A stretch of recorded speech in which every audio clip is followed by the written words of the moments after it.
Hello, everyone. Welcome to our webinar this evening. It's Paul with my dad, Edwin Dysinger here, and we have a special guest on with us as well, Steve Woolberg. We'll be sharing with you a little bit more about him. Just want to make sure that everyone is able to sign into our room here and that everything is going smoothly. So once you're signed in, first of all, let me know if you can hear me in the chat on the side. So just type in yes or put a Y. Yes, I can hear you. I'm just looking to see. We've got people coming into our chat room here. So yeah, go ahead and let me know if you can hear me and let me know where you're from. It's always fun to see where everyone is from that jumps into our webinar. Steve says, yes, I can hear you. That's great, Steve. Steve's our guest speaker, so it's fun to have him jump into the chat here. So with everyone else, go ahead and put in where you're from as well. It's a lot of fun to see where everyone's from. Oftentimes we'll have, I mean, for most of the webinars that we do, actually, we have people from all over the world, from over in Australia, South Africa. I believe we had someone from Argentina, right here. Yeah, we've got people coming in, California, Tulsa, Czech Republic. Wow, that's exciting to have you on with us. Australia, Illinois, Florida, Arkansas, Missouri. We're so blessed to have you all join us. Thank you all so much for joining us. We're just getting started here and letting people jump in and into the webinar. And to start off with, I am going to do a little introduction to my dad and myself first, and share with you just real quick a little bit about us and what we do. So let me see if I can pull that up here. Hold on just a second. I'm going to pull up some pictures here.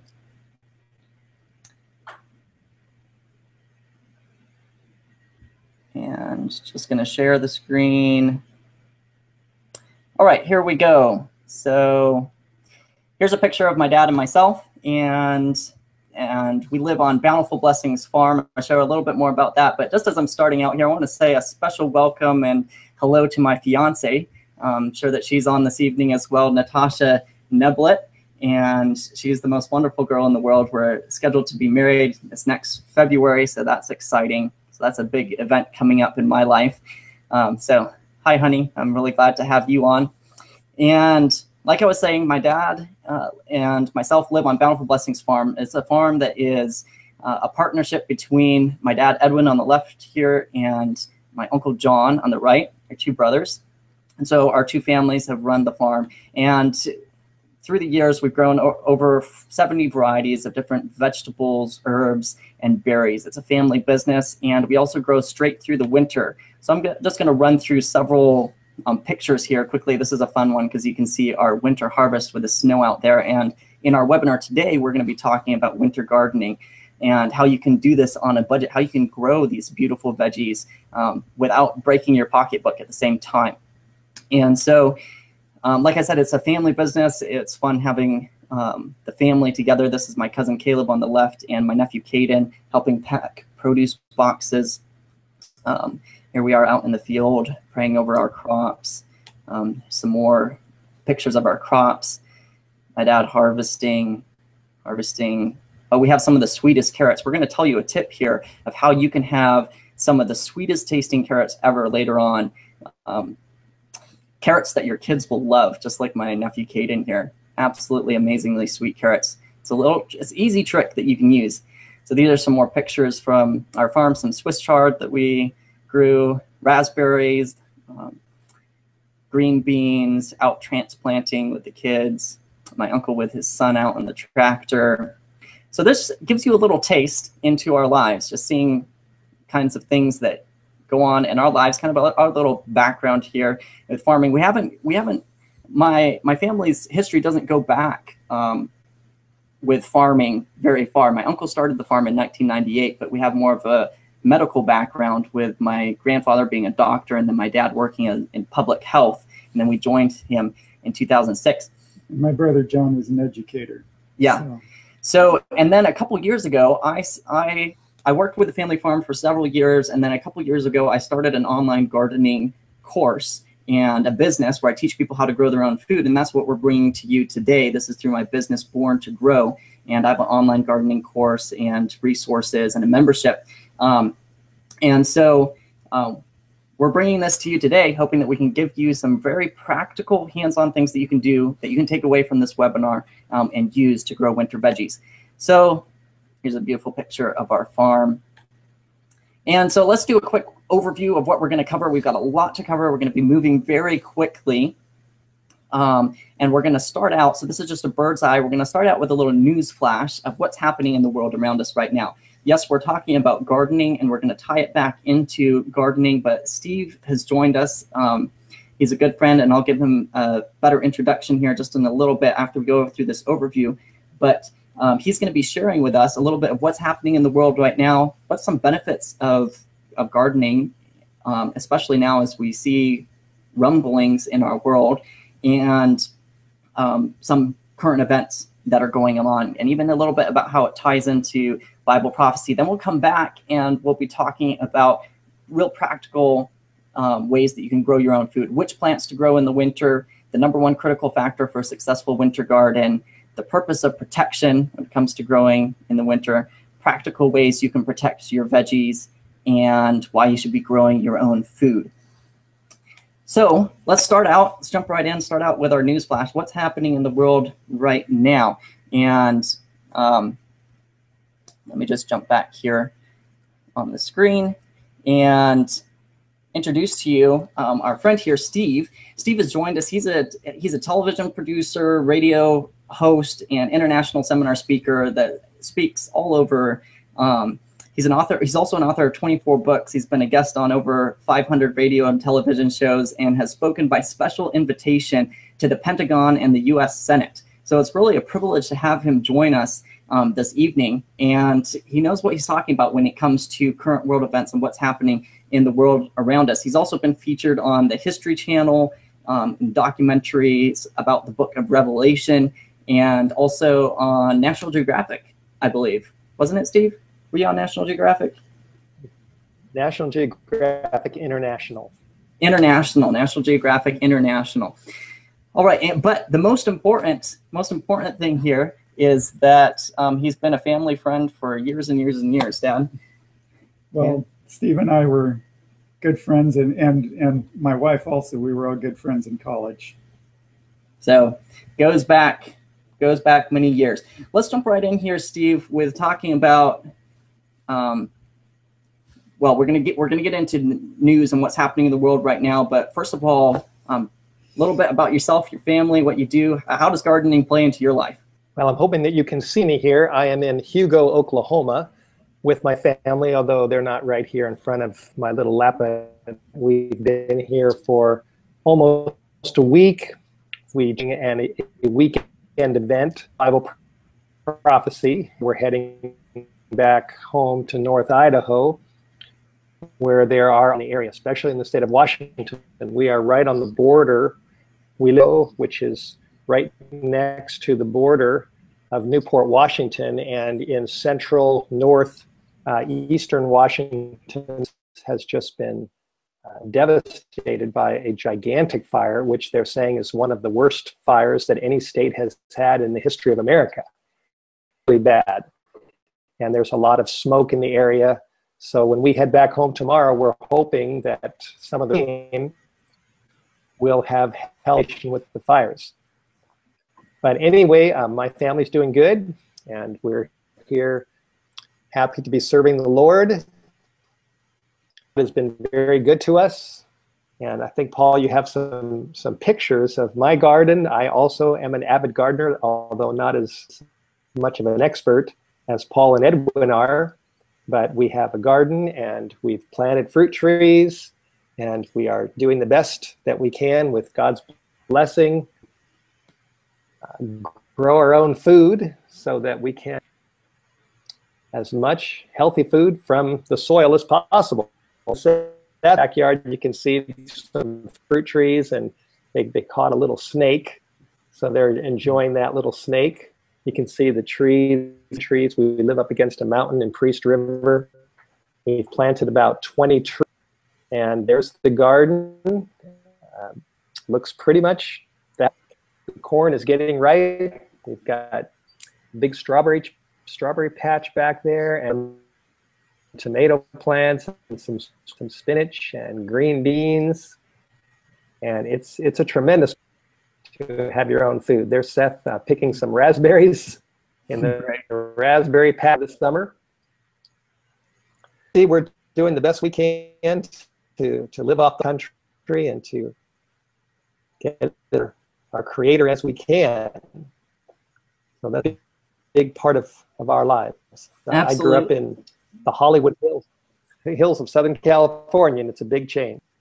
Yeah, yeah, that's great. A neat little tidbit here is we were talking with Steve, and by the way, everyone, I know Steve is cutting in and out just a little bit. We've been trying to work on getting everything smoothly, but I think we can still catch what he's saying. For the most part, it was coming through okay, so we could catch everything. But just to let you know that we are trying to do our best here to get it to come through clearly.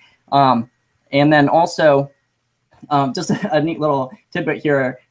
Steve contacted me a little while ago, and we were emailing back and forth, and he was telling me about how, he goes around and he speaks a lot, and he says that my life is pretty much going around speaking and coming back and working in the garden. So it's really neat to have him on here, because he's actually doing this hands-in as well with his family.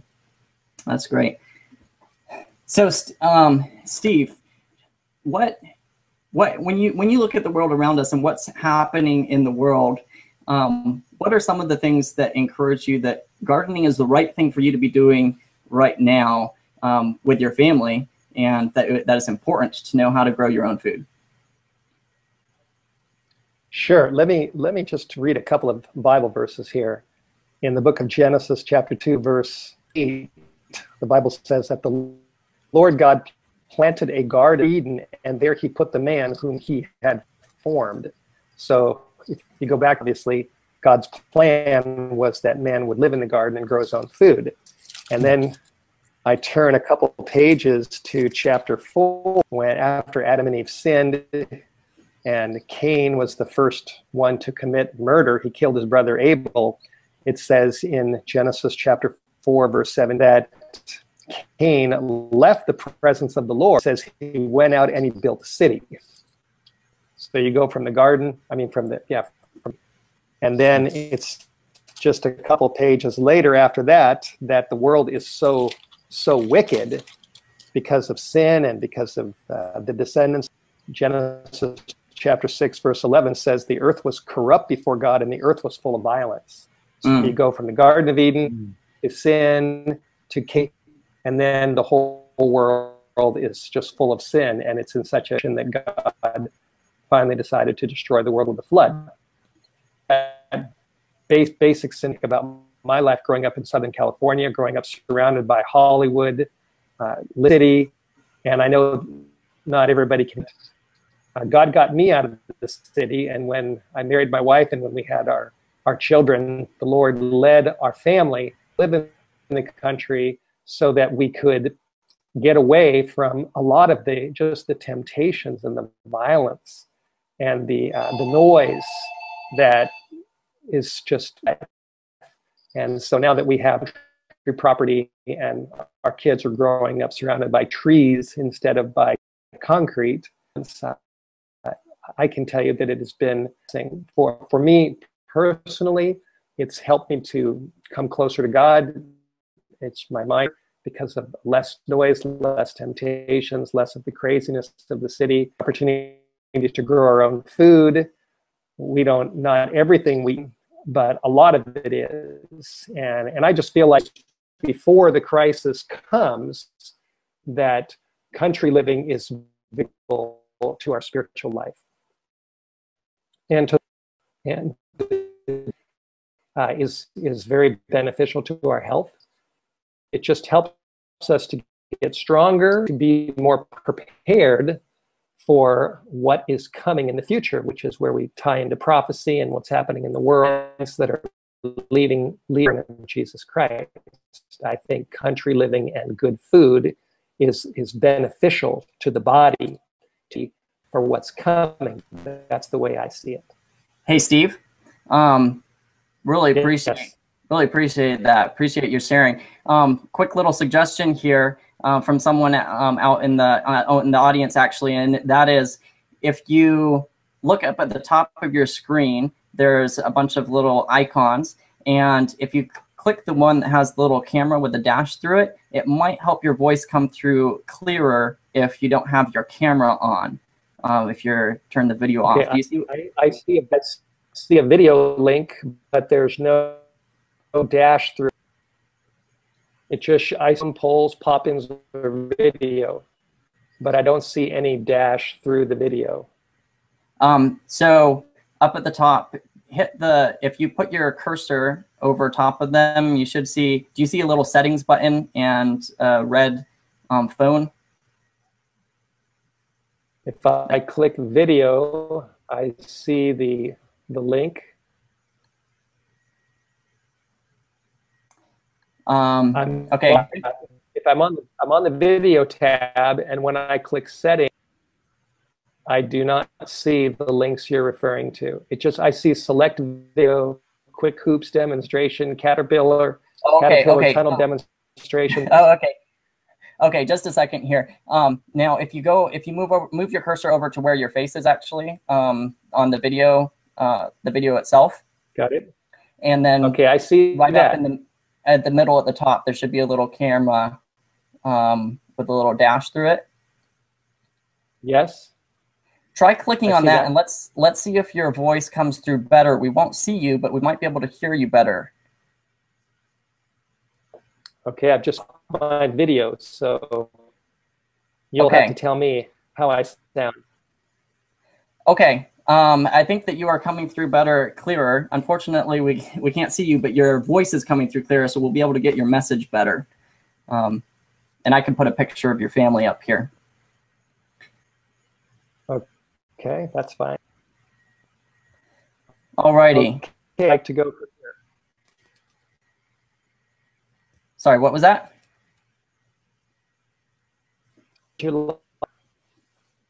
From here, would you like to talk about prophecy and world events? I think I've probably said enough about my garden and my family and my excursion to the country and the benefits. Yeah, absolutely. So let's touch on current world events real quickly. I'll put up your link over to your website. Let's touch on current events and what's happening.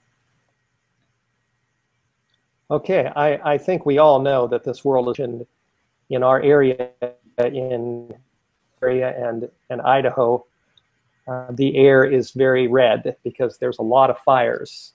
There are fires in California, there's fires in Montana, to the right of us, south of us in California, there's fire to the west of us in Washington State, and this is just a small window into the problems that are all around the world.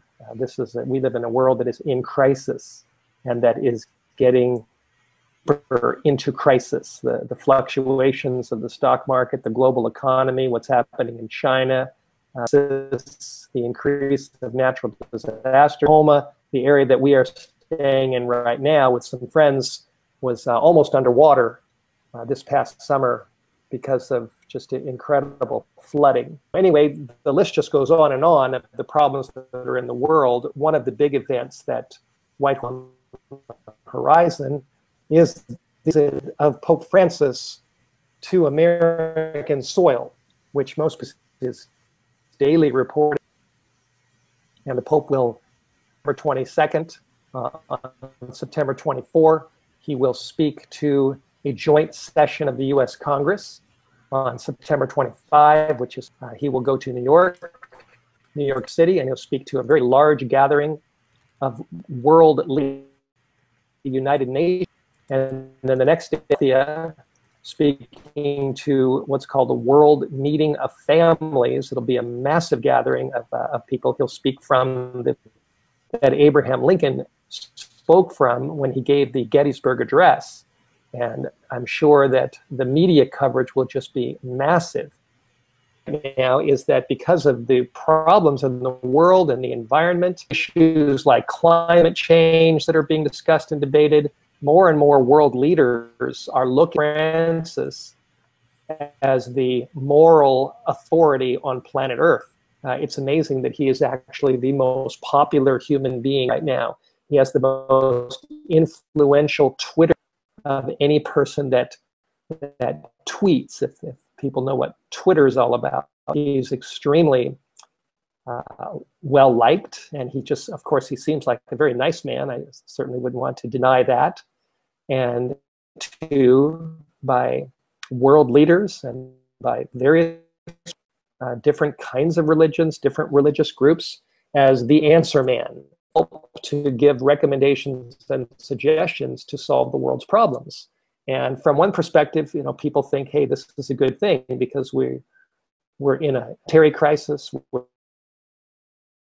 in a who better than the Pope, man, to help guide in the right direction.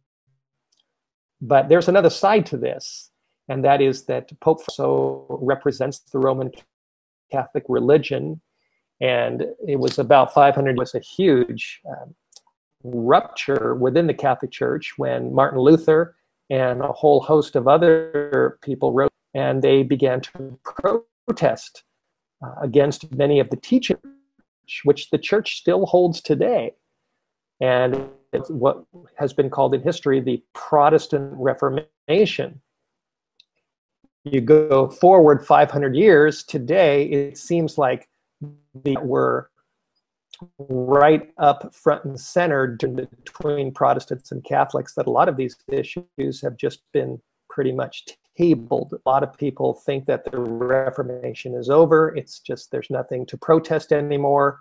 The Roman Church has a pinch, and there are countless Protestants who are now wanting to work together with the Catholic Church and to try to cooperate in order to bring about some kind of world healing. And our ministry, White Horse Media, sees concerned about in this development. We recently produced a television program. I think you can probably click that, Paul, and bring up at least the link on the screen, being Protestant. And we did a half hour. Anybody can now go onto our YouTube channel. White Horse Media has a YouTube channel, youtube.com White Horse Media. And we have a program right there front and center called the Vanishing Protestant Program. And this program basically shows that the issues that divided Luther from the Pope back in the 1500s at all. The Roman Church still that we need to go through the church and through the priest. It still teaches prayers to Mary. It still teaches and works in order to secure the favor of God. It still teaches a whole host of Catholic traditions which really are not. And if anybody, I can tell you firsthand that when I was in Rome, I visited a Catholic church, and I saw with my own eyes, I saw of old women climbing upstairs on their knees, trying to earn the favor of God. My Bible tells me that that's not necessary, that we can believe, we can turn from sin and believe in Jesus Christ as our Savior, and we don't need to do these kind of works to earn God's salt. My Bible doesn't tell me that I need to pray to Mary or that I need to go to Jesus through the Pope or the priest directly. And so anyway, we have a video that goes into these issues.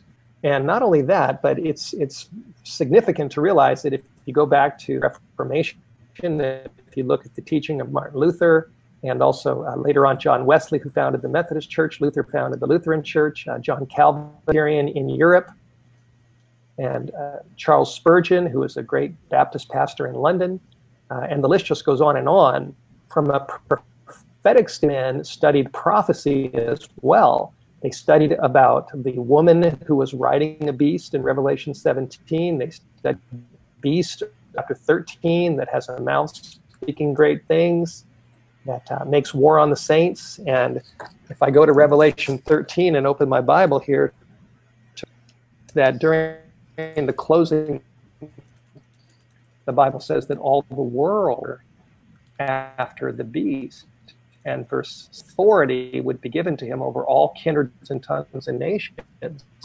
And the Protestant reformers first believed that the Roman church, not the people per se, but the system, was the beast of prophecy, that it fits the scripture, that it salvation through faith in Jesus alone, that it teaches a whole lot of traditions that are not really in the Bible, and that resulted in the Protestant Reformation. And those issues are still very much alive today. I'm not the only one. There are other, and Pope lands on American soil and begins his speech in Congress and in front of the United Nations and in front of the world meeting of families. He will be listening to the voice. Hey, Steve. He prophetically represents the system described in prophecy. Hey, Steve. Yes. You there? Sorry. Yes, Paul, I can hear you fine. Okay. Sorry to jump in there.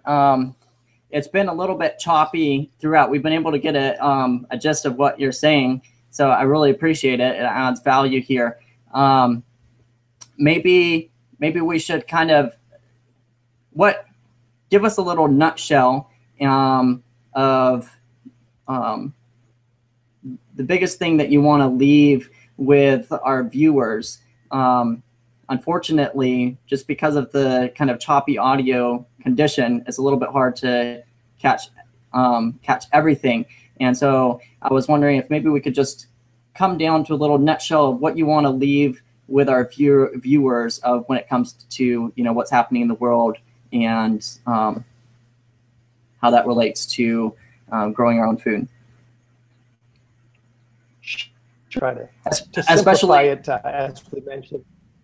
Yes, simplify it, and I really appreciate you bringing, like you said, simplify it, and then I really appreciate you bringing in, how it connects to prophecy. Because basically, what you're saying is that, the Bible predicts that there's going to be there's hard times coming. It says there's going to be a time of trouble like there never was, and we're seeing prophecy being fulfilled, and we're looking that, and the world is not going in a good way. It doesn't mean that everything's going to happen tomorrow, but there are ways that we can prepare wisely. So yeah, give us a little synopsis, and also go ahead and put up here that DVD that you had. Sure. In a nutshell, country living and growing your own food will help a person spiritually, and it will help a person physically in these, as we get ready for the crisis that is predicted in the Bible.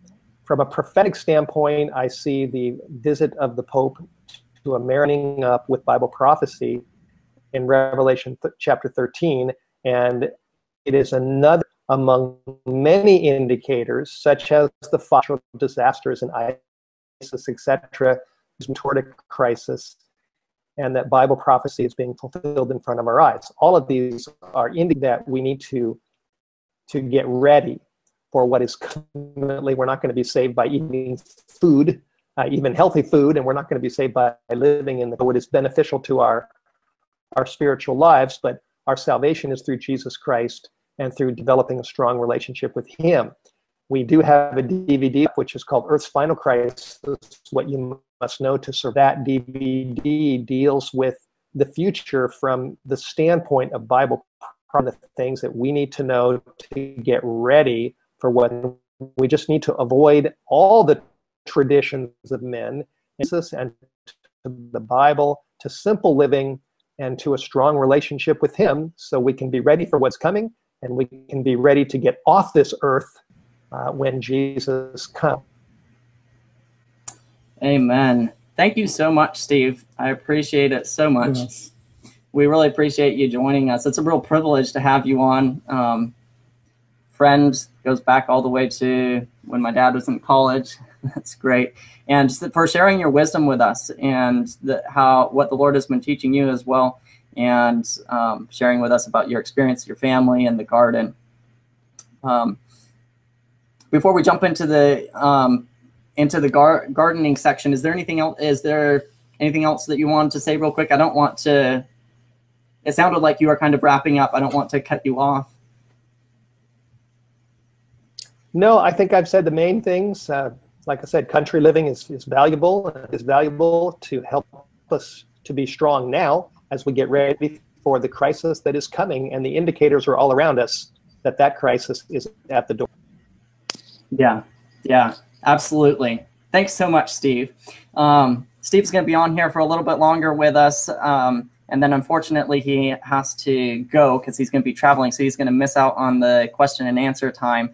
But we just really appreciate you once again coming on and joining us. Okay, so let's jump into our gardening section here. And right before we do, I'm going to go ahead and pull up a little pop-in where you can download the webinar documents. We have, I should have pulled this up earlier, but we have some documents. There's a worksheet that you can print off, and also a reference list for some references that we're going to be talking about here. We're going to be hitting these topics fast when it comes to gardening, and I just want to make sure that our audio is coming through clear. So if you can hear us clearly, type yes inside the chat box. Otherwise, we'll figure out what we're going to do if we're not coming through clearly either. So, Dad, let's see here. I'm going to pull up our slides. We're going to be going through a few slides here, and then we're also going to be going to show you a couple demonstration videos later on here as well. So that's exciting. Okay. So which plants to grow in the winter? We're going to start off here with which plants to grow in the winter. Looks like people can hear us saying yes, yes, yes. That's great. Okay, well, first off, not everyone is aware that there are some plants that like it cool, and there are other plants that like it warm.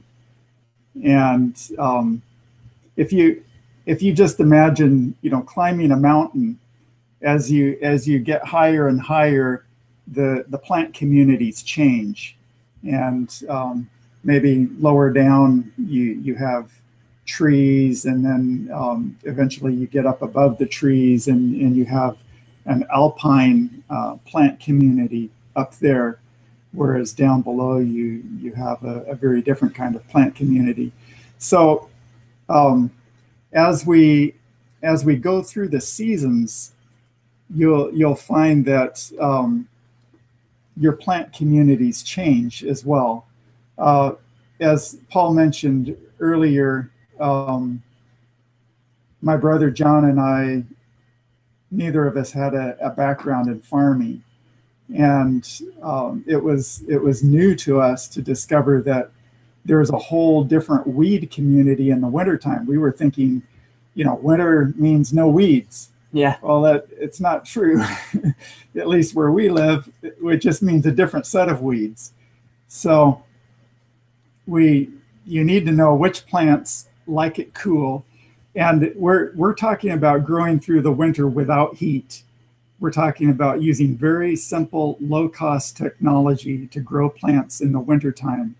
No high-tech greenhouses with heating systems and thermostats and high costs. We're talking about something that's very simple, low-tech, and low-cost. So that means the first step that you need to do is figure out what plants do grow well in the winter, what plants do grow in the cold, so that you can be working with nature instead of against it. Right. So we're working with nature, just trying to give those plants that like it cool a little extra protection so they can be more productive. All right, so let's look at a list of cold-tolerant veggies here that we can use to extend your season.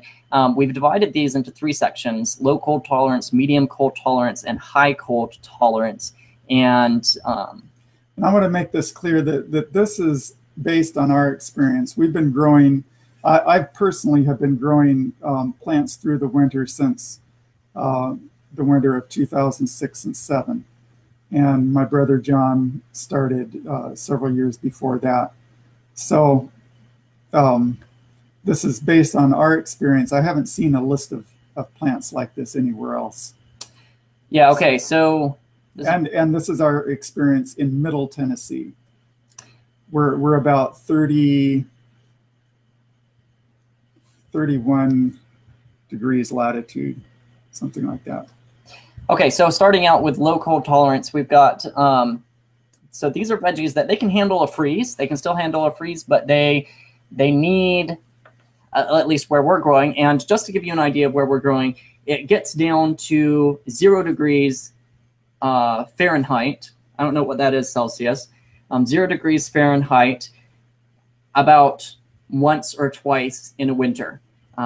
But usually, sometimes never. Yeah, sometimes never. Usually it's down, it'll freeze, it's down into the 20s at night. And it'll be up in the 30s or 40s during the day. So low cold tolerance here, plants, these can handle a bit of a freeze, but they need some extra protection for those nights where it gets really cold. We've got lettuce, chicory, broccoli, cauliflower. Now broccoli and cauliflower, that's especially because they're the flower that you harvest itself. And so the flower is much more tender. And so if that freezes, then you know it's done. It can't handle a freeze at all. The plant themselves are cold tolerant, but the broccoli that you're harvesting can't handle a freeze. Then cilantro, parsley, radishes, celery, fennel. This isn't an exhaustive list, but this is just something to give you an idea of what you can grow. And where it says 1 or 2 row covers inside. Well, I'll explain. Okay, that you'll explain that once we get to the end. Whole thing, yeah. All right, so second up here we have medium cold tolerance. These are some veggies like sorrel, rutabaga, kohlrabi, collards, kale, parsnips, dandelion greens, baby greens, and bok choy. And on our high cold tolerance list, we have spinach, mosh, beets, carrots, turnips, Brussels sprouts, Chinese cabbage, and Zucchini Savoy. Now, anyone, I just want to make a quick note here, anybody that is part of our gardening program or part of Garden Launch, our gardening community membership, we have a presentation inside the members area that goes over this as well and has this same little list here, but we've revised it. So this is a revised and updated version of what's in there. So Dad, explain really quickly about the row covers. Yeah, what we're meaning here is one row cover outside. We're going to talk more about row covers, but row covers are a lightweight spun bonded fabric that we just place over our vegetables. Think of it like a blanket. Yeah, as kind of a blanket. So these high cold tolerance crops we have grown with a single row cover outside through the winter. Now I will say that spinach and mosh are very cold tolerant, but we never grow them with a single cover outside. We always grow them inside with 1 or 2 covers, and I'll explain that. But they are they'll just do better that way, and we have the space for them inside. The other things we grow beets and carrots both inside and out, turnips inside and out.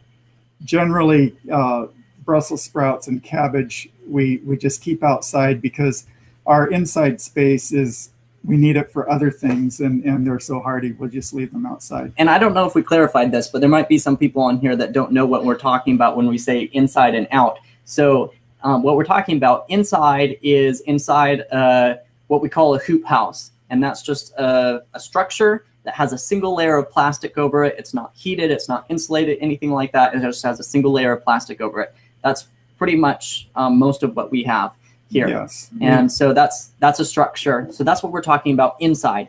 When we're talking about outside, that is just outside in the field by itself, you know, in the raw elements. Yes. And we'll be talking about the row covers and those more here, but we just wanted to give you a little overview. Did you have something more? Yes, I want to say more. Under the medium cold tolerance, it says 1 or 2 row covers outside. So like Paul said, that's outside the hoop house. When I say 1 or 2 row covers, that second cover is not optional. What I mean is that generally it would have one cover over it, and when it's very cold, you'll put the second cover on. But you can never leave the second cover on all the time because it takes away too much light and your plants will not do well. So the second cover is only for when it's seriously cold, like in the teens or lower.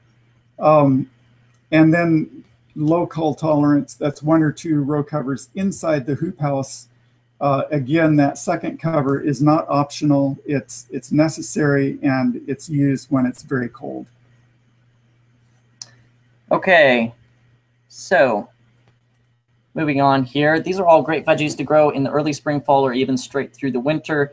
And here's a little simple trick to know, because some people, like we were saying, some people don't know what to grow in the winter or what doesn't grow in the winter. So here's a quick little simple trick that you can use for knowing what kind of veggies do grow well in the winter and what kind of veggies don't grow well. And that is that pretty much most all of your winter veggies are your leaf vegetables. So that's like your cabbages, your kale, your lettuce, your spinach, everything that you're eating the leaf.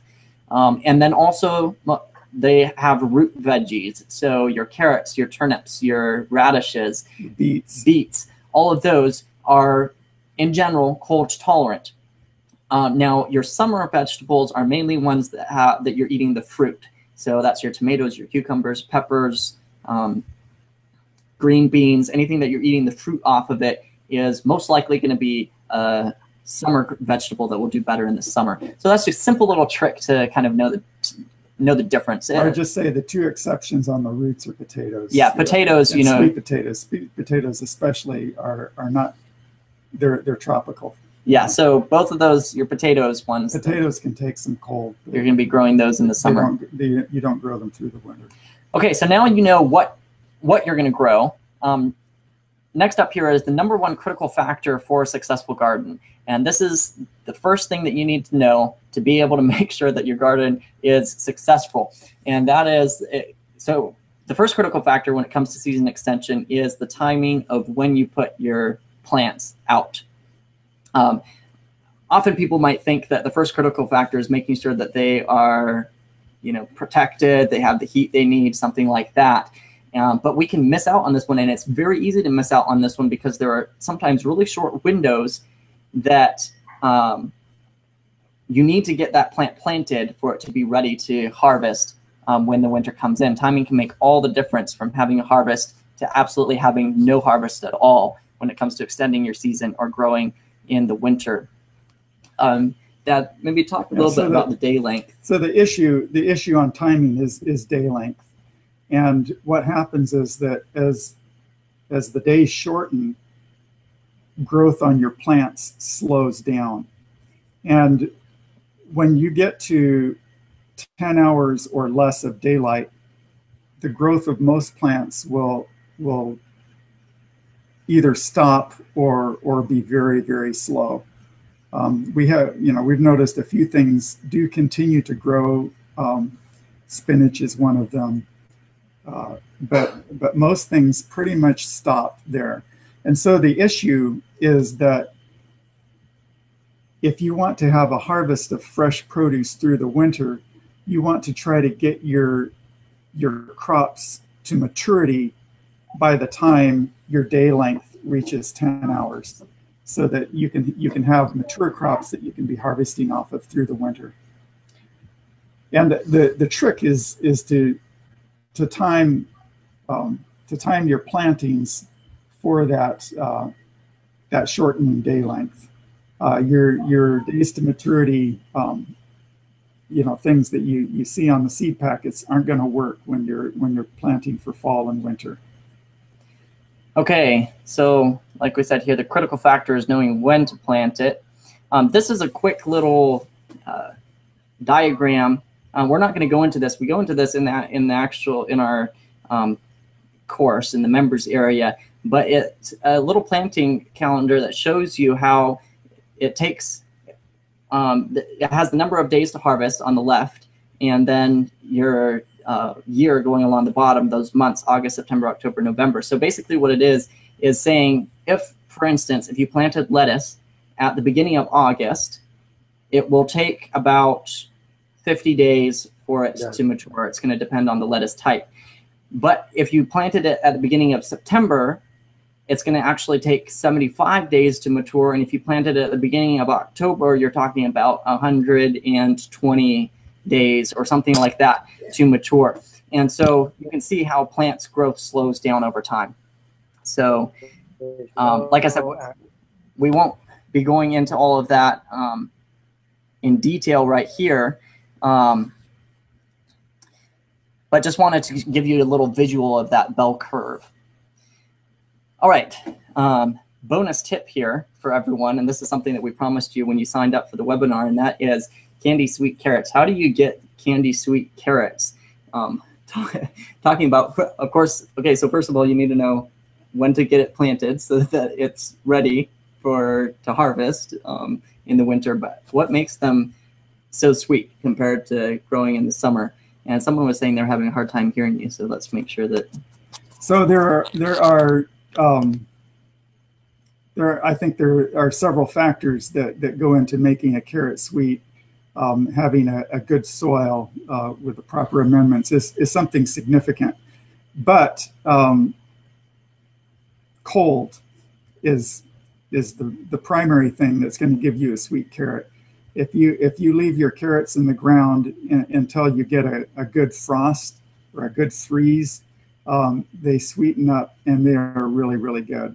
So what we do is we have found that if we plant our carrots in a window of about 10 days at the end of August, plant them out in the field in this window of about 10 days, like I said, we will have carrots that are mature, ready to harvest about the second week of November. And we can continue to harvest those as we want them, as we need them, right through the winter until March.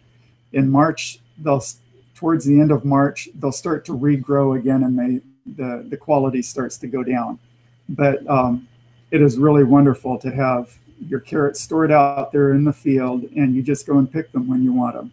And they really are sweet. Like, for instance, we had one customer whose son would go to school, and they would trade food at school. And everyone in the school, all of the other kids wanted his carrots. They were wanting to trade their food for his carrots, which were the carrots that we grew because they were so sweet. So that's a bonus little tip there. It's the cold, it's the freezing that sweetens them up. I see some people asking questions in the chat, and I want to let you know that we are going to have a question and answer time at the end of this session. I'm going to jump back here, and just to let you know, down on where you type in your chat, there's a little toggle to the left of it where you can toggle to make that a question or a chat. And that's why you see in the chat room some of those are turned red. If you make it a question, then we'll make sure to look at those questions at the end, and we're going to be having a question and answer time where we'll be going over those. So just wanted to make that clear for everyone. So let's jump back here to our slide, and here we go. Number 4, the purpose of protection. All right, so we need to move quickly through here. Protection has more to do with protection from the elements than it does from the cold itself.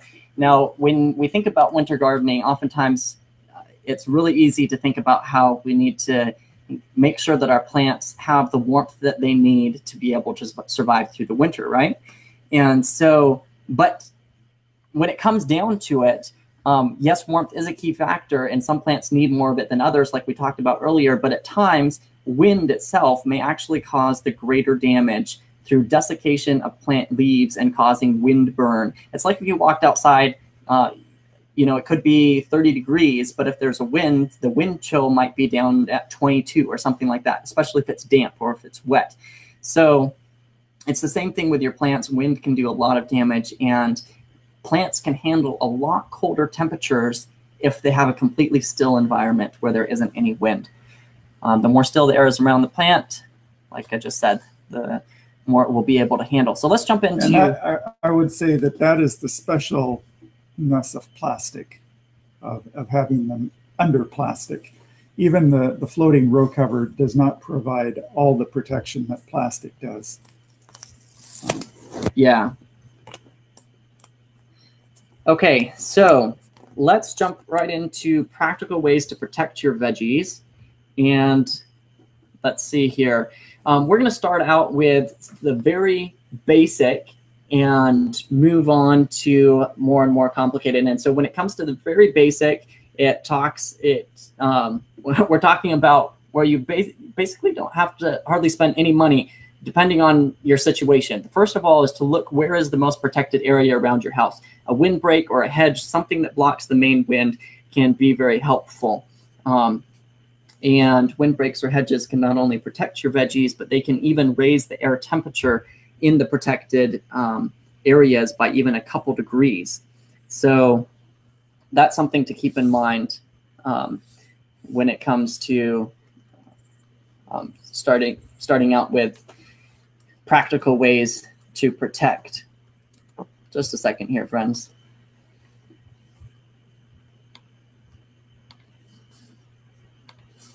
We'll be right back.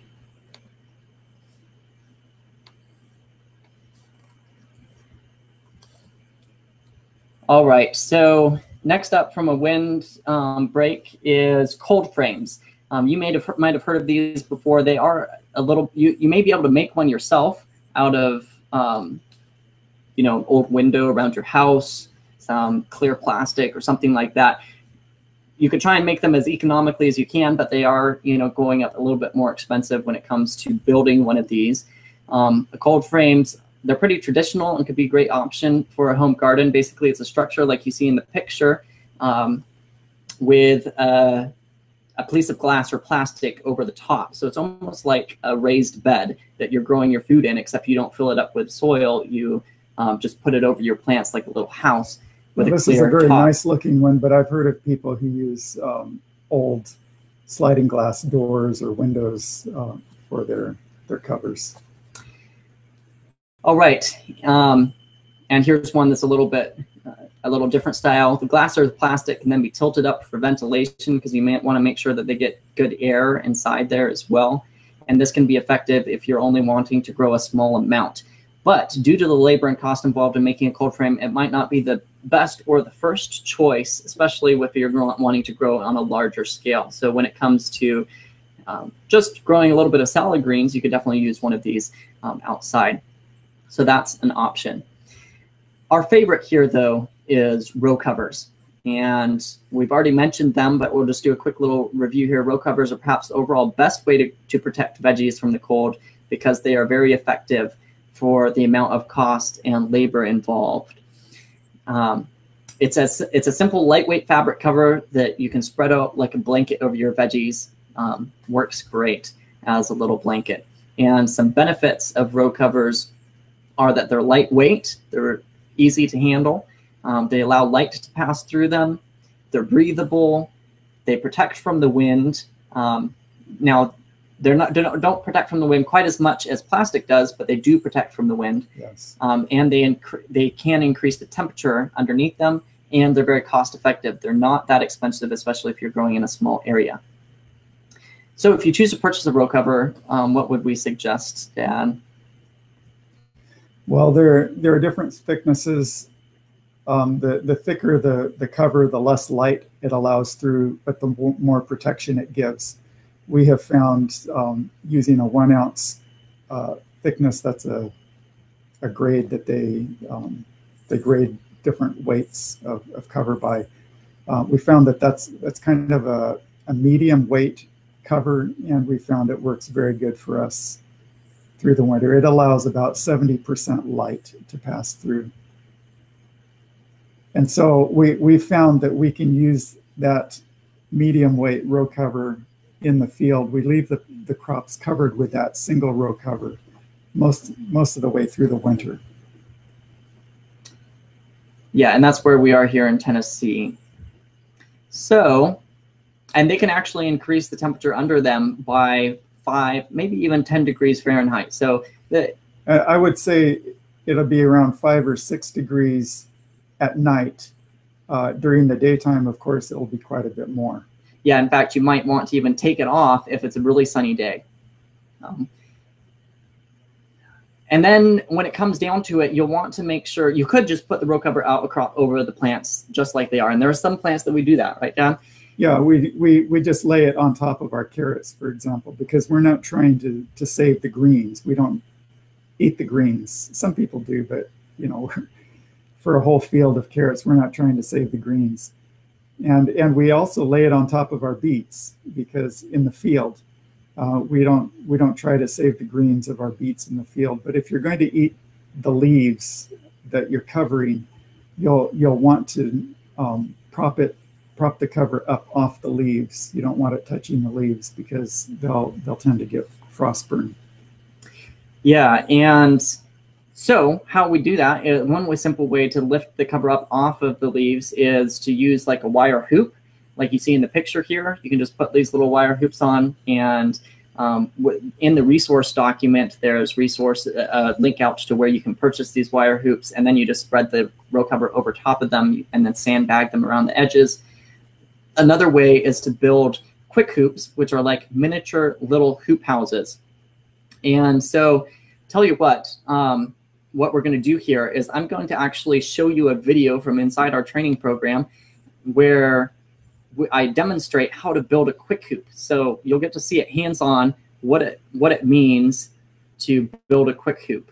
And I'll just say that we've used as much as almost a half an acre of quick hoops out in the field. They do take quite a bit of work to manage, but they're something that'll give you a lot of produce through the winter if you want to use them. All right, so I'm going to go ahead and play this video here. Let's see if it comes up. Okay, so let's talk about quick hoops. And you know, maybe you've never heard of a quick hoop before. So first question is, what is a quick hoop? And then what's the advantage of using a quick hoop? So first of all, with that first question, what is a quick hoop? A quick hoop basically is a very simple structure outside where you just form a hoop with a material like this plastic conduit pipe here. And you just form this hoop that you end up covering either with plastic or with a row cover, and your plants grow inside. So it's just this very miniature, just a very miniature hoop house, if you would. And the advantage of it, okay, the big advantage of it, really almost the only advantage of it, is that it's very inexpensive. It doesn't have a lot of capital that has to go into it. For instance, behind me here is a hoop house. And a hoop house like this one is about 30 by 50 feet, and that can cost upwards of $5,000 just to build a hoop house like that. Whereas putting up hoops like this over about the same space would be a 10th, maybe even a 20th of that cost. So you're talking about $250 to $500 to cover approximately about the same space, and I'm just throwing out numbers there. But that gives you a little ballpark of how this is a lot less expensive, but it does require a little bit more work when it comes down to the actual season, because you may need to end up uncovering them and covering them to allow for ventilation and other factors like that. Now, another thing is, you might be wondering, why can't I just take my row cover and just throw it over the plants? Why, you know, can't it just be a blanket that protects them? And with some vegetables, you can do that to a certain extent. Like here where we are in the Zone 7, we can pretty much do that with cabbage and Brussels sprouts. They're pretty hardy. They're on that really hardy list. And so we'll let them go for a long time without any cover. And then when it starts getting pretty cold, when it gets down into the low 20s, we'll go out there and just throw a row cover over them, and it adds just enough protection. But there's a value in having the extra airspace underneath. I'll try and get this where this doesn't flip out on me again. There's an added value in having that extra airspace to heat up, and it just acts like an insulator, keeping it warm inside there. All right, so let's get into some construction here, how we would set one of these up. I'm going to show you what I would consider one of the best ways for someone like yourself or just a simple home gardener to do this. You know, there's many different materials you can use to create the hoops like this. There's fiberglass rods that people use and just poke into the ground on one side and then on the other. Also, you can use metal conduit pipe, but then you'll need to end up purchasing a bender, which can be really expensive as well. So what I suggest you start out using is a rigid PVC electrical conduit, and you want to make sure it's the electrical conduit that's gray and not white, because the white PVC pipe is going to end up breaking down in the sunlight. And you know, you can put plastic over these or row covers, and if you use plastic on the white PVC, it can break down the plastic as well. So you want to use a gray rigid PVC electrical conduit pipe, and this is a 10 foot length, so that's one material you'll need. And then for the construction of them, you'll need a tape measure, you'll need a hammer here for hammering in these rebar pieces. We've got pieces of rebar that we put in, and I'll tell you why we use these. And then you'll need sandbags and the row cover itself to cover it in the end. So the construction of it, what you do is you set out your tape measure, measure along the area that you want to cover, and put these rebar posts in every 5 feet. So it's 5 feet between bows. And this will cover two 30-inch beds plus a 1 foot walkway. So that's basically 6 feet in between. So you'll measure that apart, 6 feet apart and 5 feet apart going down the bows. And then you'll come along and simply hammer in these rebar pieces. And you want to hammer them in, you know, it's about 18 inches to 2 feet of rebar. And you want to put it into the ground until it's about 8 inches off of the ground. And you can use just a little piece of PVC pipe as a little measurer to do this. So just hammer it down to where the PVC pipe is. And what this is for is, of course, it gives something to put your PVC conduit onto. But another plus with this is that it forms a very nice structure, because as you place your PVC onto it, it keeps the edges of your structure going perpendicular to the ground. Whereas if you're using other materials, like if you were using a fiberglass and you were just poking it into the ground, it would end up coming out of the ground at an angle, and so you would have this hoop that was kind of angled going over instead of straight up and down on the sides. And so this ends up giving your plants near the edges more room to grow, and it's just maximizing that space inside.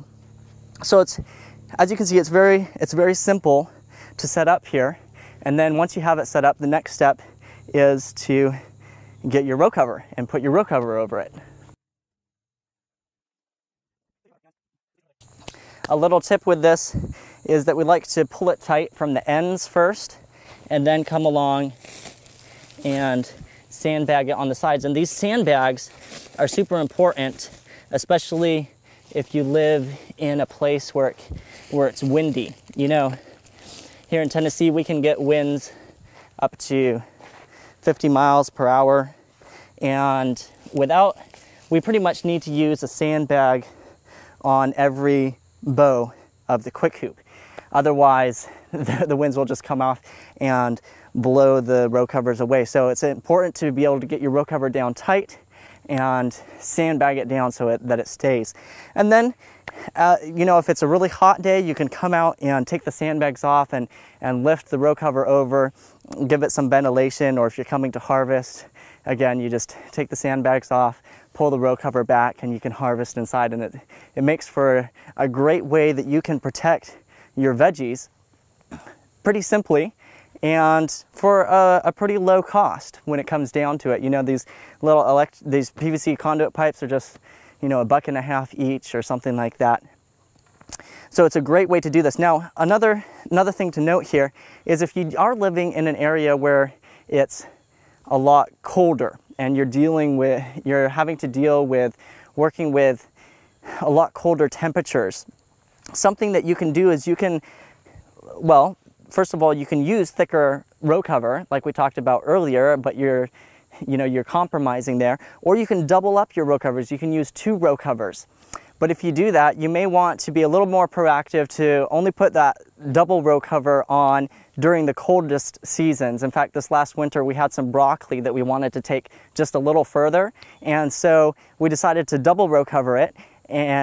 But just to do that on the nights when it was going to get really cold. So we went out and we'd pull over a second row cover, and it helped keep our broccoli a lot longer into the season. So that's something that you can do. Another thing is you can use plastic instead of the row cover, and it'll probably give you more protection in the end, but it will end up probably being a little bit more labor intensive as well, because you'll definitely, you know, it doesn't have the breathability of the row cover fabric, and so you'll definitely need to be coming in and pulling it back and letting it air out inside. So that's a quick overview of setting up quick hoops, which I would really highly suggest as one of the best ways that for a very low cost, you can add quite a bit of protection to your garden. Second here, if you want to step it up just a notch higher, I'm going to show you how you can set up something called a caterpillar tunnel. And a caterpillar tunnel is just like a quick hoop, but it's the next step up. It's something that you can actually walk into. And so I ended up setting up one of these with my brother-in-law, David, and it's really neat. It's really amazing. It's also pretty low cost. Again, comparing it to a hoop house like this, it's about 1/6 of the cost. So if you were going to cover about the same area as this hoop house, you know, 30 by 50 feet, it would run you around 750, 800, somewhere in that range versus the $5,000. So that's another ballpark that you can just be playing around with in your mind. But the real neat thing about these is that you can actually walk into them. They're not quite as labor intensive uncovering and covering and uncovering and covering as the quick hoops are. So let me show you caterpillar tunnels. Okay, friends. So we're back here.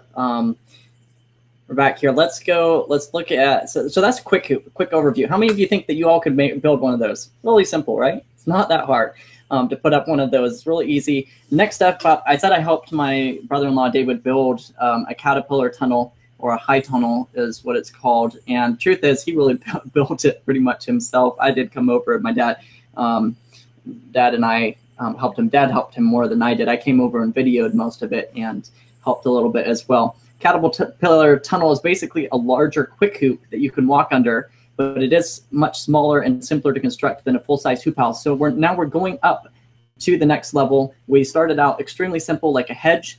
A hedge of protection can even help when it comes to protecting your veggies. And you know, it's probably the least expensive thing that you can do is find a place that's sheltered from the wind. Then we moved up to you know, cold frames and row covers, quick hoops. Now, next up is a high tunnel. It is going to be a little bit more expensive, but let me show you a quick video. It's just about 5 minutes long here that shows how this caterpillar tunnel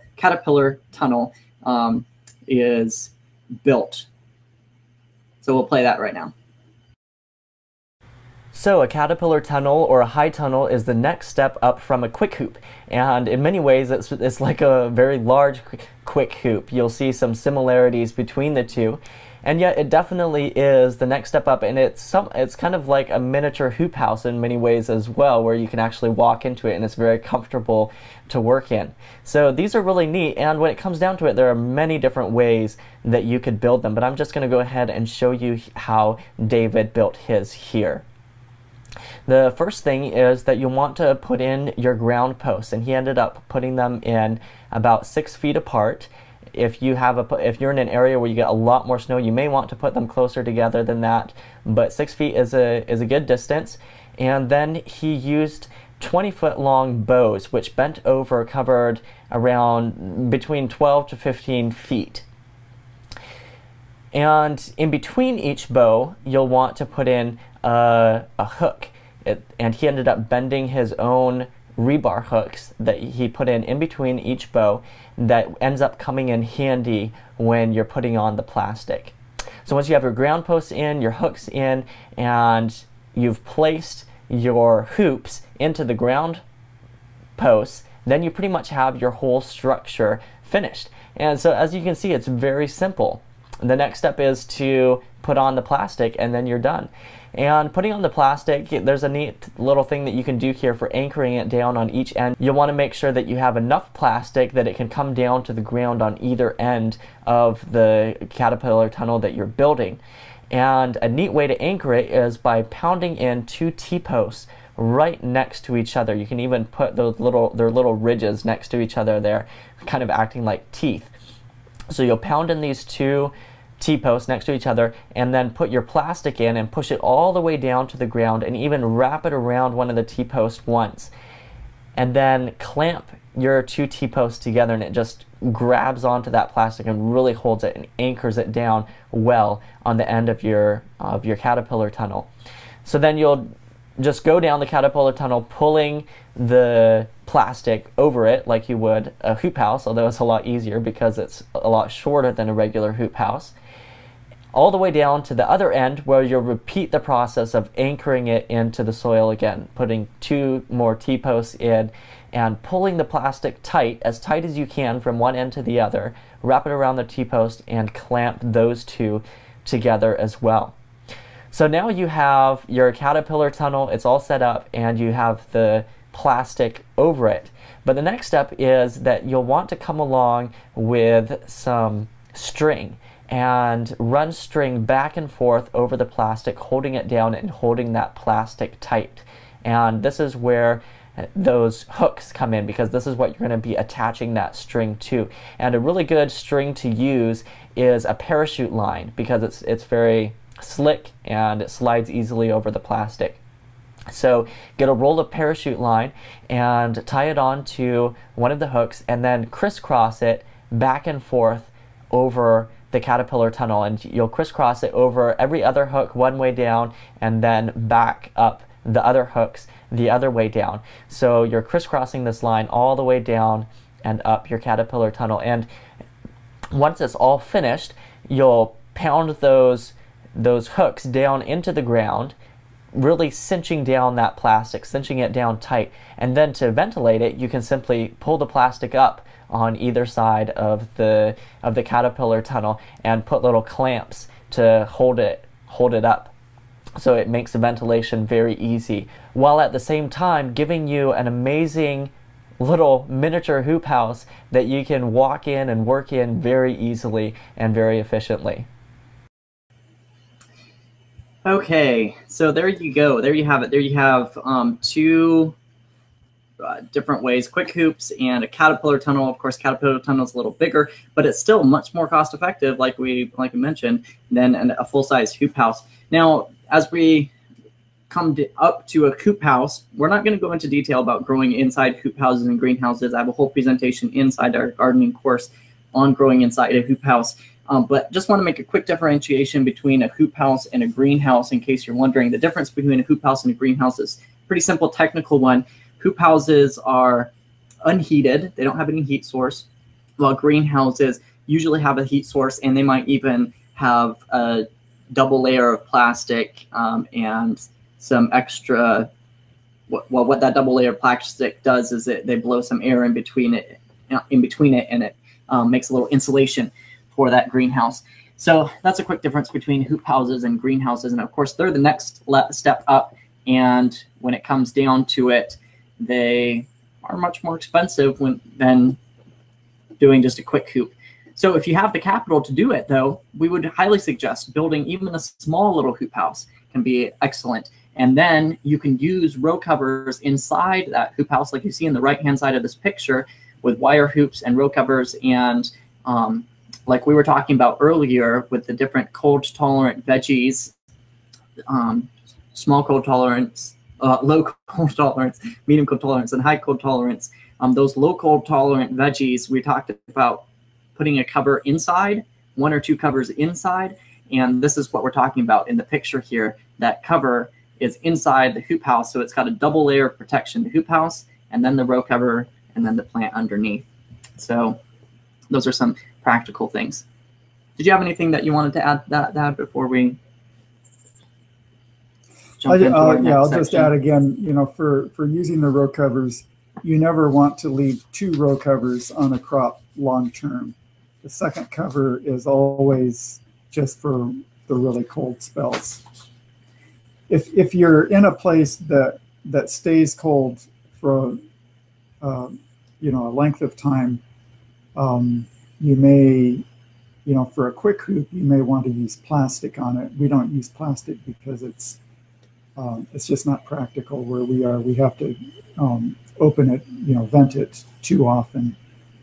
But for the row covers inside a hoop house, never leave the second cover on. And ideally, you'd remove your row covers during the daytime, always, and then cover them back up at night, either a single cover or a double cover if it's going to be really cold. Yeah, great. Okay, so how's everybody doing? You doing all right? Do you feel like you've learned a lot? Next section here, we're going to jump into talking. Oh, here, let me just close out this section. There are many different ways that you can practically expand your season, from using something as simple as a hedge all the way up to a greenhouse. Next section is we're going to be talking about why you should be growing your own food now. But before we jump into that, just want to connect with you a little bit. See, have you learned a lot? Do you feel like you could use more training like this to really grow the kind of garden that you would like to grow? We'd love to give out this free training.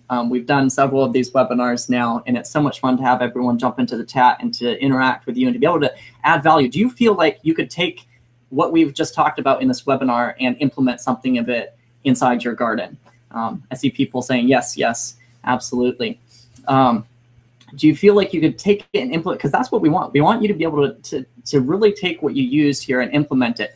And when it comes to why you should be growing your own food, we talked about a little bit about it at the beginning of the webinar here, talking about our world, what's happening in our world. You know, things aren't looking good, and it's always a good idea to know how to grow your own food. But there's so many other benefits to it. There's the benefits of being out in the fresh air, getting good exercise. It's a wonderful place to learn about God and how He connects with us and with our hearts. The soil is like our hearts, and so there's so many connections that come when it comes to the garden and our lives, and health benefits when it comes to growing your own food. There's just a huge host of benefits that are good reasons why you should be growing your own food. And I think that's probably why you're on here tonight, is because you know these things. You know that it's time to know how to grow your own food. And so if you don't mind, I'd like, just before, we're going to hit on question and answers in just a little bit here. If you don't mind, I'd like to take just a few minutes to share with you a little bit about what I do and an opportunity that you could jump in and get more training like this for almost nothing. And that is that I've just recently launched, it's absolutely brand new, a brand new membership training program called Garden Launch. And I want to say a special welcome and hello to all of my Garden Launch members that are with us tonight. This is, we've got Garden Launch members. And for all of you that were here last week, you know, we went through this little presentation. Some of you might be sitting on the fence. We're just going to run through it real quickly again. And like I said, there were a huge welcome to all of our Garden Launch members. There was quite a few that jumped in last time, and so I'm really excited about the days ahead. So Garden Launch, a quick overview, is here to give you the training, the community, and resources you need to spend less effort while growing healthier, more nutritious, and better tasting veggies than ever. That's kind of our goal. We don't claim to be perfect. We don't claim to know it all, but we want to help you. We would like you, you know, how many of you think that you could get there faster if you could learn from the mistakes of people like us, people that have gone before, that have some experience in the garden? So here's what you get inside Garden Launch. A quick overview. You get instant access to a huge library of over 75 downloadable garden training videos. And I highlight downloadable. You can actually download these onto your computer and watch them later. And actually that number 75 is probably closer to 90 videos right now. There's 170 plus pages of worksheets that go along with several of the videos and more. Plus you'd have live monthly Garden Launch meetings. And those are meetings similar to the one that we're having right here, where we're going to go through some training like we did just now, and then also have a question and answer like we're going to have in just a few minutes here. And you can have interaction with you. And in fact, on the side of the webinar, you'll see a little request to speak button. if you have a Google account, you can come and join us live. We had someone do that last webinar, and you can talk face-to-face with us, asking your questions. So those will be monthly, and we're planning those out. Those are exciting. Live one-on-one question and answer times, like I just told you, you can come on live with us in those meetings. Community interaction with the other members in the chat room. It's always so much fun to interact with each other. And I want our community to be one that people can share with each other what they've been learning in the garden, what's been working for them. And we'll be sharing what's been working for us and what kind of obstacles that we're facing and overcoming. You also have access to the Born to Grow Resource Center that has links out to all kinds of resources, helpful tools, books, other learning resources like that. But wait, there's more, because you'll also gain access when you jump in here to Understanding GMOs and How to Grow Wholesome Veggies webinar. It's a webinar that I did with my dad on genetically modified foods, why you should be concerned about them, how to keep your garden GMO free, and plus other practical tips for gardening. And also another webinar here talking about our shocking truth about our food system, what's happening in our world with our food system and how to easily grow veggies in the winter, where we cover some of what we covered today in this webinar as well. But what's exciting, an exciting part that I added this year is the Born to Grow Sample Garden Plan. This is really neat because it's a plug and play garden plan that you can put right into your garden. It's 20 different varieties of veggies and some herbs as well, and it's literally plug and play. It's got it mapped out for you, and I even have planting calendars that I put together for you for different areas of where you live, so you can pick the one that's for your right location. And it takes a lot of work out of planning your garden. You can just take the planting calendar and plant the seeds when it tells you to. You also have access to the Growing Info Quick Lookup Guide. If you need to know how far apart to plant your plants, you quickly look it up. And it's got all kinds of information. Links over to a resource that has all kinds of information of what your information for growing the different types of veggies. And there's even more than that. So that's a quick little insight into Garden Launch. And I tell you what, I'm going to do something that I didn't do last time, and that is I'm going to jump over here and show you a quick sneak peek inside the classroom, just so that you can see what we're talking about. So here's inside the classroom. You'll see there's this is actually the home gardening course. You'll have your gardening information, different courses down below. These are the different modules. You can jump in, say, for transplanting, and it'll pull up a video talking about what's going on, talking about, for instance, soil blocking, and a demonstration on soil blocking and materials. You can download the worksheet, and then other resources down below. So I just wanted to give you a quick little look inside there, and so you get a little bit of a feeling and idea of what's inside the Garden Launch training program. Membership, really. We're a growing community from all over the world. But I should warn you, there is a catch, and that is that I can't promise how long this training is going to be available at this price. This is because I totaled everything up when I put this together, and I'm including over $700 worth of training, not including the value of the live events, which is way more than what you'll be paying to join. I don't want money to stand in the way of you joining and gaining access and benefiting from all of this information and from our live events.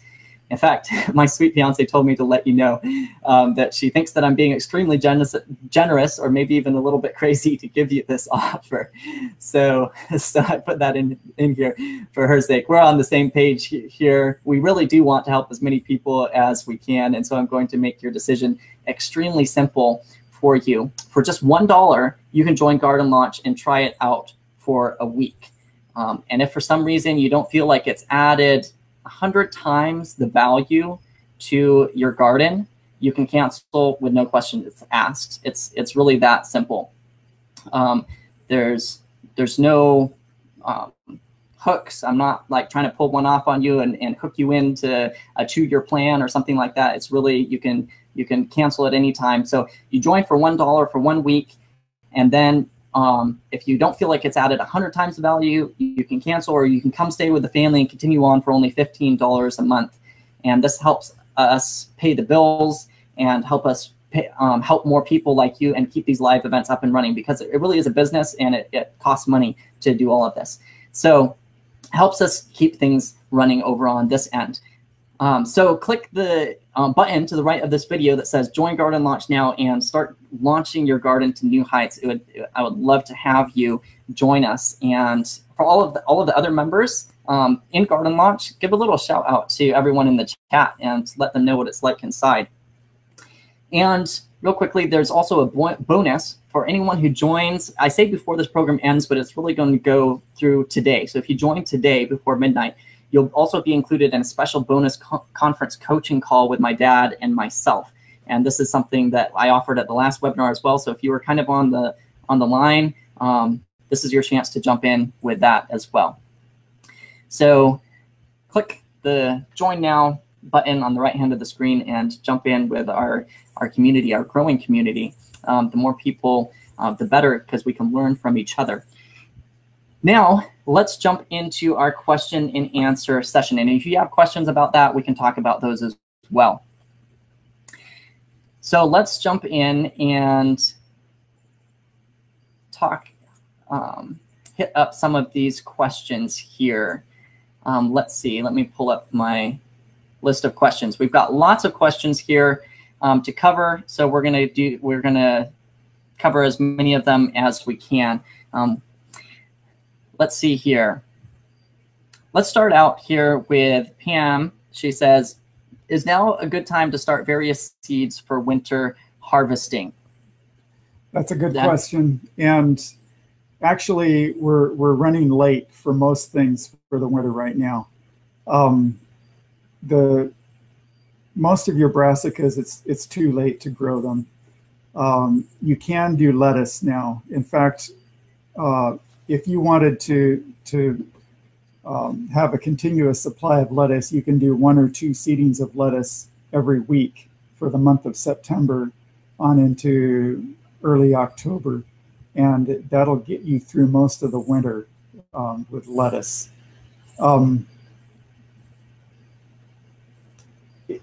You could probably do carrots in a hoop house right now, but at least in our situation, but to do them out in the field, it's too late. It's too late for us to do beets. Beets are something that really do stop growing at a certain point in the winter. I think they stop growing even before the 10-hour daylight. I haven't measured that, but I know that if I don't get them in by a certain time, they really just stop growing. The carrots, on the other hand, do continue to slowly grow. One thing, I said you can't do brassicas. You can do them if you grow them as baby greens. You can be growing baby greens right now. You can grow spinach right now. You can grow radishes right now. You can sow turnips. Turnips actually are a brassica, but they're faster growing and more cold tolerant, and you can grow turnips now. So those are some things that we can do right now. Great question there, Pam. All right, I had a few questions here. Delaney was saying, have you thought about those who are already members? Just want to say welcome for everyone that's already a member. You might be asking about Born to Grow gardening course members. I sold the course as a course itself a while back, and those are a Born to Grow gardening course member who's paid for the whole thing is definitely grandfathered into the Gardening Launch membership program as well. So welcome, you're a part of it. I sent out an email about that. And Wes was saying, I joined your gardening community, but how to access? Wes, shoot me an email, because you should have gotten an email with login information when you signed up. So if you're having trouble accessing, I'll definitely help you out there, because I want to make sure that you can join. Now, let's jump into another question here. Let's see, what do we have? Tina asked, do you know what zone you're in? We are in zone 7 here. And so if you don't know what agriculture zones are, you can look them up on Google, and the country is divided into zones dependent on how cold it gets, basically, where you are, how harsh the winter is. And so you can look up what zone you're in. We're in a zone 7, but the techniques that we shared with you here are being used. I know someone that's using them up in Washington, and Elliot Coleman is a farmer using these same techniques in Maine, and they're both in a zone 5, I believe, 5A, 5B. I don't remember exactly which one. So these are definitely techniques that you can use. And Wes was saying here, can you give the folks info on Elliot Coleman's books? Tell you what, Wes, in the webinar reference document, there's a link over to Elliot Coleman's books. And absolutely, if you don't know who Elliot Coleman is, he's a farmer in Maine who's been he pioneered a lot of these techniques that we're talking to you about. We basically learned our stuff from him. Yeah, we basically learned from him. And so you can Google his name, and he'll come up with books. And he's got several different books: New Organic Grower, 4-Season Harvest, and the Winter Harvest Handbook is the one that we reference in our webinar document here. So those are excellent resources. So thanks, Wes, for bringing that up. Let's see. Debbie says, what if the ground freezes to a certain depth in the winter? What do you do with the carrots then? Great question. Yeah, I would suggest, first of all, that you can try putting our ground generally doesn't freeze. On occasion we have had the ground frozen. I remember one time we needed to harvest carrots for market, and they were frozen in the ground, and we couldn't even get them out with a pickaxe. Fortunately, it was close to the barn, and we could carry hot water out of the barn and dump it on the carrots, and then we could dig them out. So you don't want to get in that sort of a situation. But I would suggest, first of all, putting a layer of straw on top of them. The colder it gets, the thicker put the straw. The other thing that you can do, which I do not have experience with, but I've read about it, people do dig carrots and store them through the winter in sawdust, or in a root cellar, or something similar like that. So you'd have to look somewhere else for more information on that. But if your ground freezes very hard and stays frozen all winter long, you might want to do that. Great question, Debbie.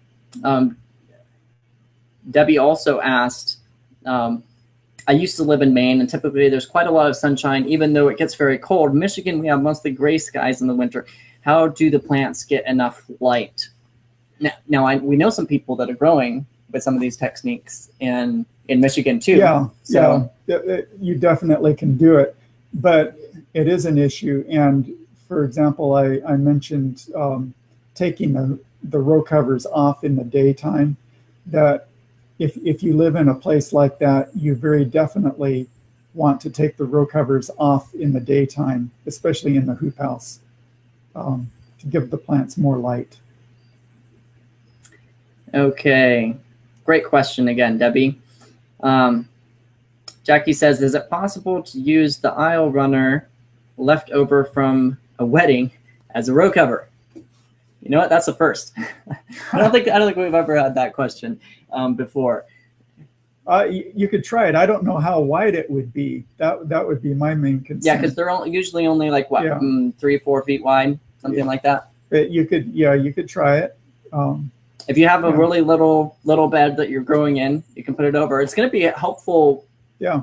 At least it'll at least protect them from wind. So that's a great little question there, Jackie. Okay. And my question is, are you the one that got married, or if so, congratulations. Yeah. Okay. What are the measurements of the row cover and the cost? This is a great question from Isela or Okay. Isla? Well, you can generally you buy your row cover by widths. So you choose the width that you want and buy your cover at that width, and then there are some places that sell it in a fixed length, and there are other places where you can actually order the length that you want them to cut it at and get a custom cut. The width of the cover is something to talk about here. In the field, you'll probably want to have, if you're using quick hoops, you'll probably want to have a single cover per hoop. I have tried using a 30-foot wide row cover to cover 4 sets of hoops. And I found that I needed to run sandbags down the middle so that I would have 2 sets of hoops under the cover, and then sandbags, and then 2 more sets of hoops. It does make it easier to use a wide row cover covering a number of hoops at once. It's less work to manage. But if you have high winds, you might not be able to do that. Our winds here are, I would say, are moderate. We don't have high winds usually. Inside the hoop house, you can use one cover the width of your hoop house inside, and just, or I found that it generally is easiest to have 2 covers inside the hoop house. So I pull them each out to the sides so that I don't have to cover the whole thing if I don't want to. It's just a little bit easier to manage. All right. So next up here is Hannah says, do you have to use sandbags? And Hannah, yes, you do have to use, I mean, you don't necessarily have to use sandbags, but you need something to hold it down unless it's inside a hoop house. If it's inside a hoop house, then, you know, it's got the protection of the hoop house, and so wind isn't going to blow it away. But if it's outside, unless you live in a place that has absolutely no wind, which I don't know, everywhere has at least a little bit of wind, and these things will just pick up, they'll billow, they'll catch the wind, and so you need something to hold it down. And we've tried other things. We've tried wood, you know, we've tried other things to hold it down around the edge, and sandbags just really end up working the best. You can take earth and you know, put a line of earth on the edge, and that'll hold it down. But the sandbags are just so much easier to work with. I highly recommend them. And you can also use ground staples, but again, you know, you are going to need to be opening the cover up and getting into it. And I just highly recommend sandbags. There was someone else that was asking, and I don't see the question here right at this minute, but they were asking, what's the mill of the sandbags? Do you remember where we got those bags from? I don't remember.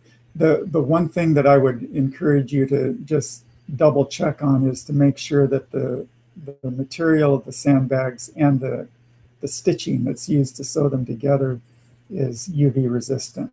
We had a situation where we bought sandbags and the stitching wasn't UV resistant, and so you know, they didn't last for a year even, and you don't want to get in that situation.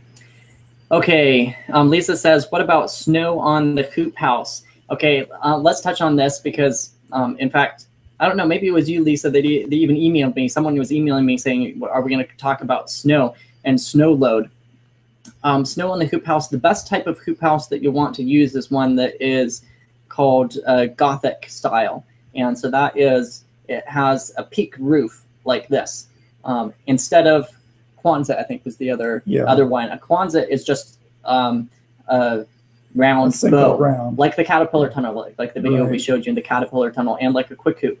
The Gothic style will shed the snow better. The snow will shed off to the side and fall down on the side.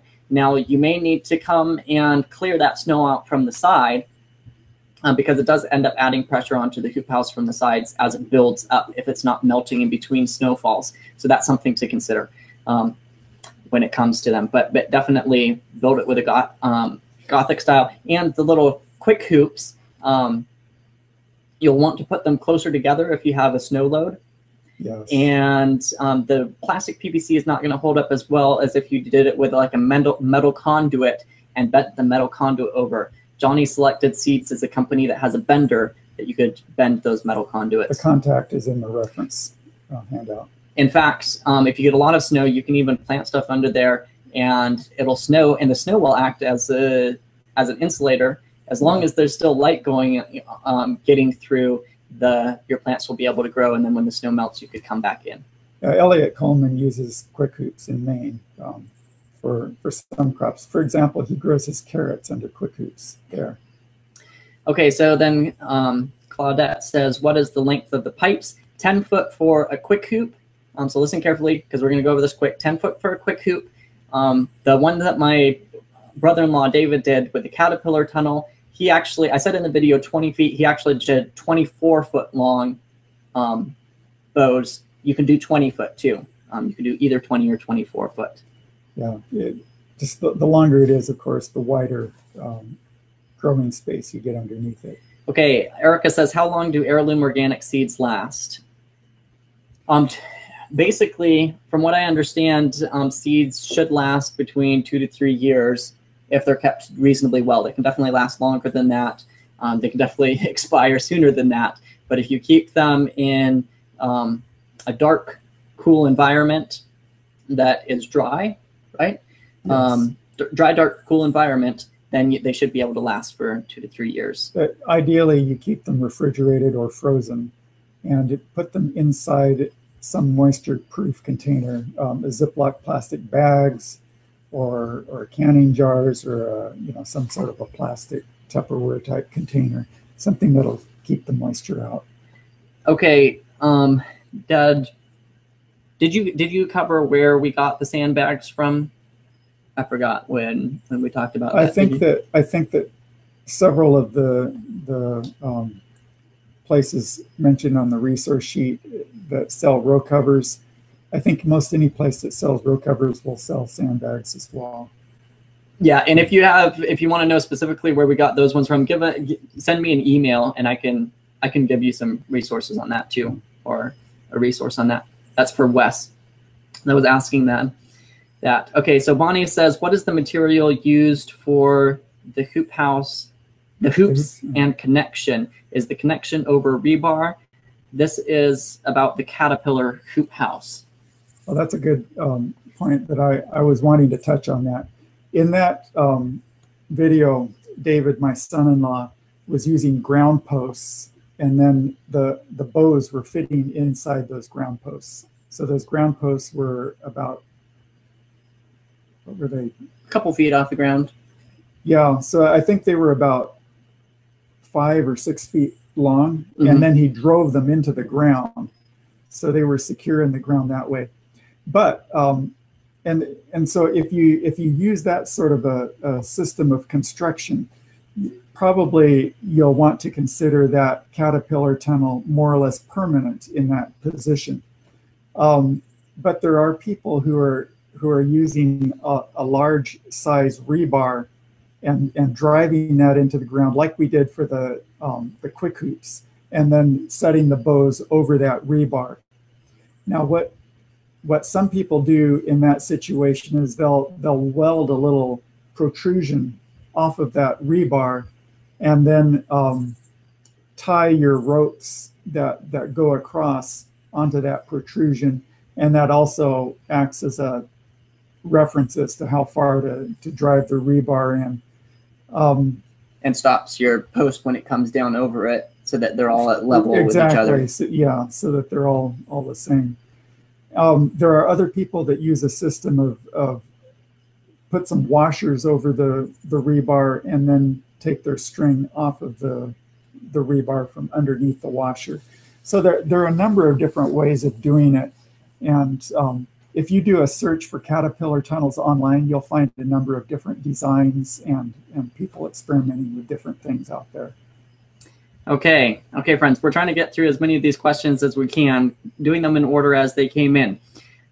Wes says, can you explain the thickness, strength of the poly used for the hoop house? Thanks. Yeah, we use 6 millimeter plastic for all of our hoop houses and for the caterpillar tunnel. That's a standard greenhouse plastic. Okay. You don't want to use just any plastic. You want to use greenhouse plastic. other plastic will tend to deteriorate and you won't get the right kind of light coming through. Lori says, what type of material is the row cover made from? It's made from a spun bonded fabric. It's actually, think of like your dryer sheets, like a dryer sheet that you put in the dryer, similar to that. It's just a large, very bit large. It is a synthetic fabric. I mean, it's not a natural fabric. Yeah. Catherine says, what about Walapinis? Walapinis? Yeah, those are, what's that? They're dugouts in the side of a hill that people grow in. And I've read about them. I don't have experience with them, so I can't really say. I think it's an interesting idea. We are getting excited. We're wanting to get more into permaculture and using natural, microclimates and stuff like that when it comes to our growing as well. So, I mean, one of the advantages of a Walapini, of course, is that you're using the ground, which stays at a fairly constant, 50, 55 degrees. To help insulate you, and so I think it has some possibilities. I just haven't done it. All right, next up we have Nicole here says, can you explain the difference between a row cover and a plastic cover? Basically, the big difference between a row cover and a plastic cover is a row cover is breathable. It allows air to pass through it, and a plastic cover will end up giving a little bit more protection when it comes to the wind because of that. But a row cover still acts as a wind block and will keep the wind out.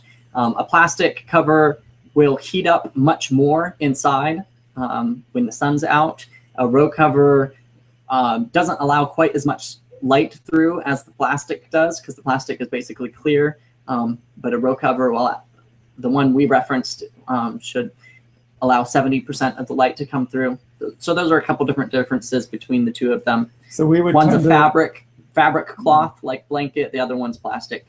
We would tend to leave a single row cover on a lot of our crops just constantly. But with plastic, you'd need to be taking it off and then putting it back on. One thing I should say is that if you're thinking of using plastic on PVC, you don't want to do that, because the PVC has chemicals in it that react with the chemicals in the plastic and they'll break it down. But you can put that row cover on and then plastic, and it'll be fine. Yeah. All right. Great question. Betty says, do you use passive solar by using pavers and mulch inside the hoop house? We haven't done that yet. It would be great to do. Basically using pavers, stones for your walkways. I wouldn't want to actually put them in my gardening beds, but you definitely use them. You could use them for the walkways, and they would heat up in the sun and then hold that heat over the evening. Like I said, we haven't done it, but it's a good idea.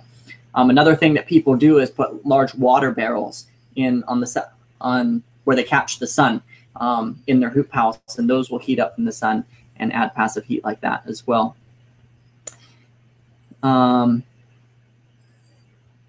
Jeannie says, where can you get a row cover? Jeannie, you can get a row cover in the resources or in the resource document.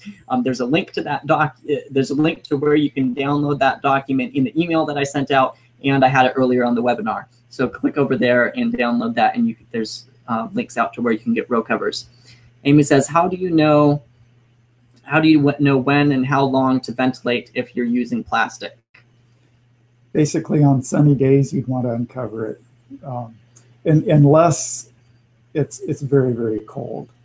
If it's in the lower 20s or teens in the daytime and it's sunny, you might want to leave the plastic on. I really haven't had experience using plastic in situations like that. Generally, the coldest we might get on a sunny day is in the mid-20s generally.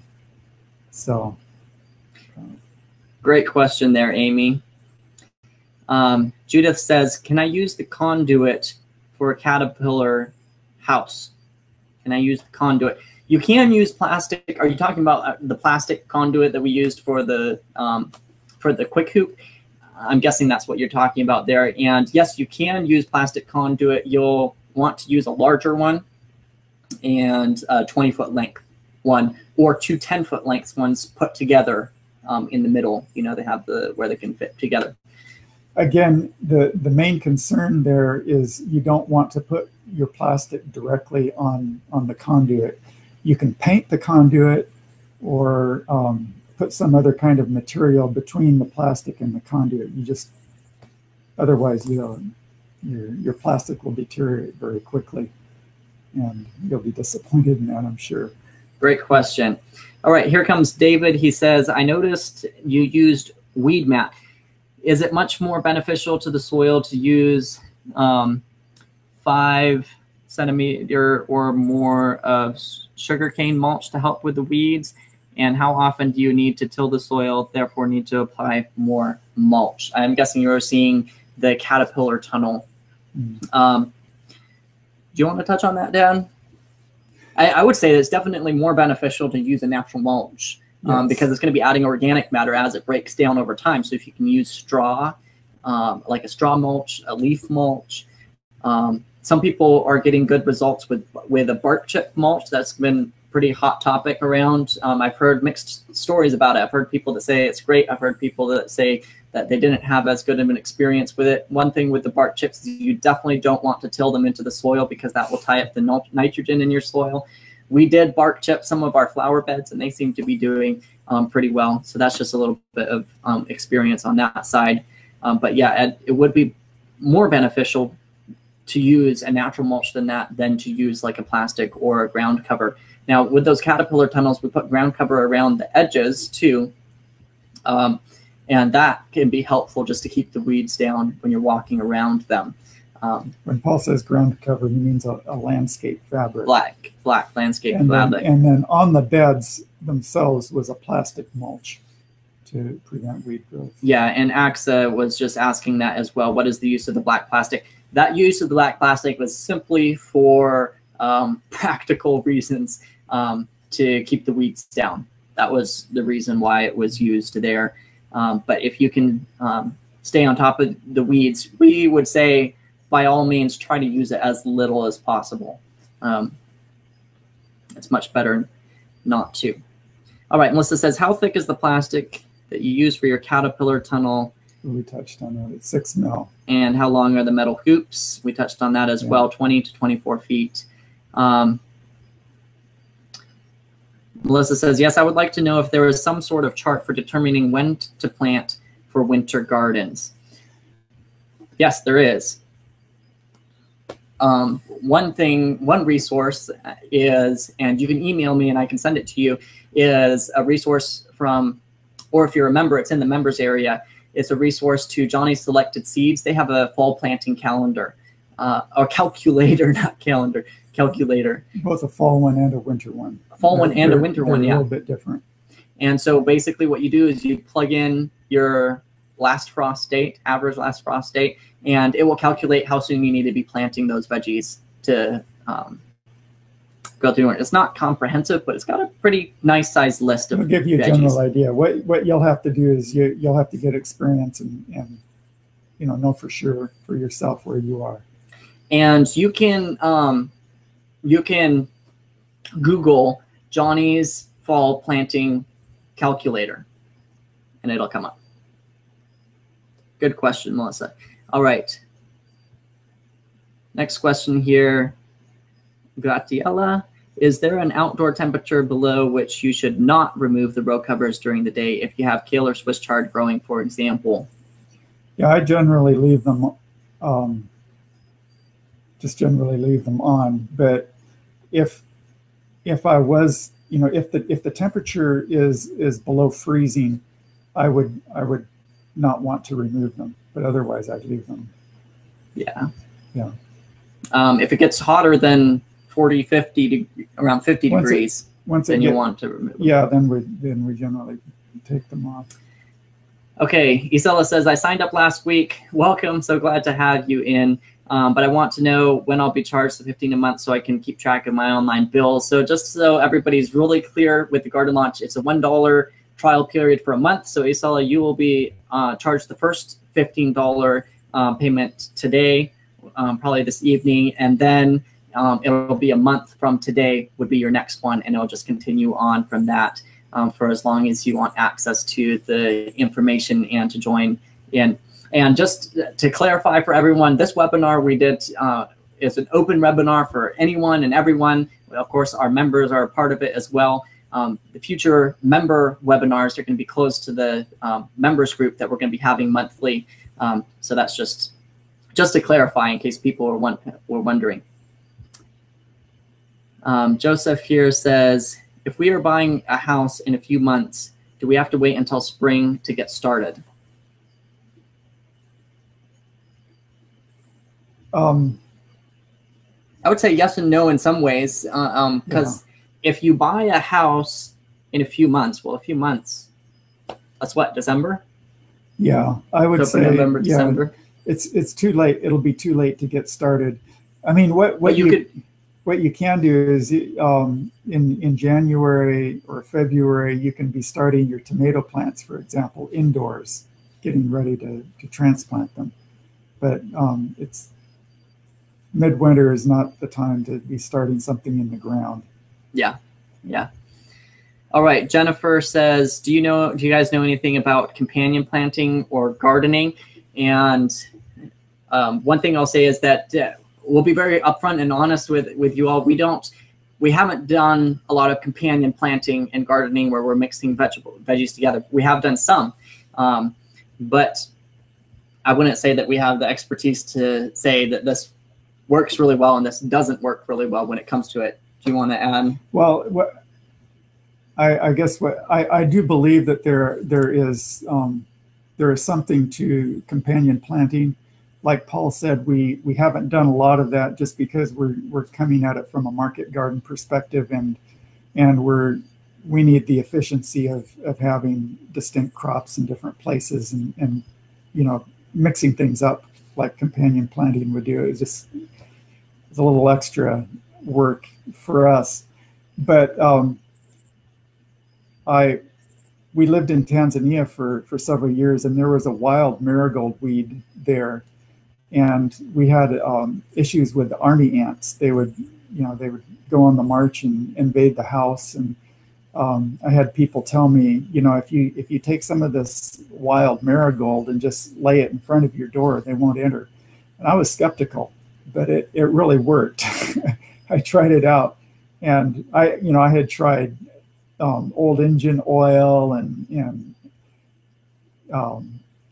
all gasoline and kerosene and all kinds of things, and nothing would stop them, but that marigold did. So there is something to plants and what they'll do. But one thing that we do and really encourage is, even though we grow a number of one thing together, we're not growing huge areas. We're not, the most we do is maybe half an acre of a single crop. And so we have a lot of a wide variety of different things going, and we try to encourage the environment around us, the natural environment as well. And the wider a variety of plants you can have growing in your garden, the wider variety of insects and that you'll be attracting. And if you want to look into beneficial insects, there are a lot of beneficial insects that keep the pest insect populations in check. And the goal, one of our goals, is to try to maintain a beneficial insect population, and one of the best ways is just by having a wide variety of things going on, so that there's host plants for those beneficials, and they help to keep the pest populations in check. Okay, we have Eileen here who is requesting to come join us live and ask a question. Eileen, I'm going to go ahead and invite you as a speaker. You'll see a little pop-up come up, and you'll join like you would join Hangouts. You need to sign in with your Google address. We'll see if we can get you in here. Otherwise, we'll continue working our way through the questions here. Liz says, I have lots of growth on my tomato plants and blossoms, but little fruit setting. What may be the problem?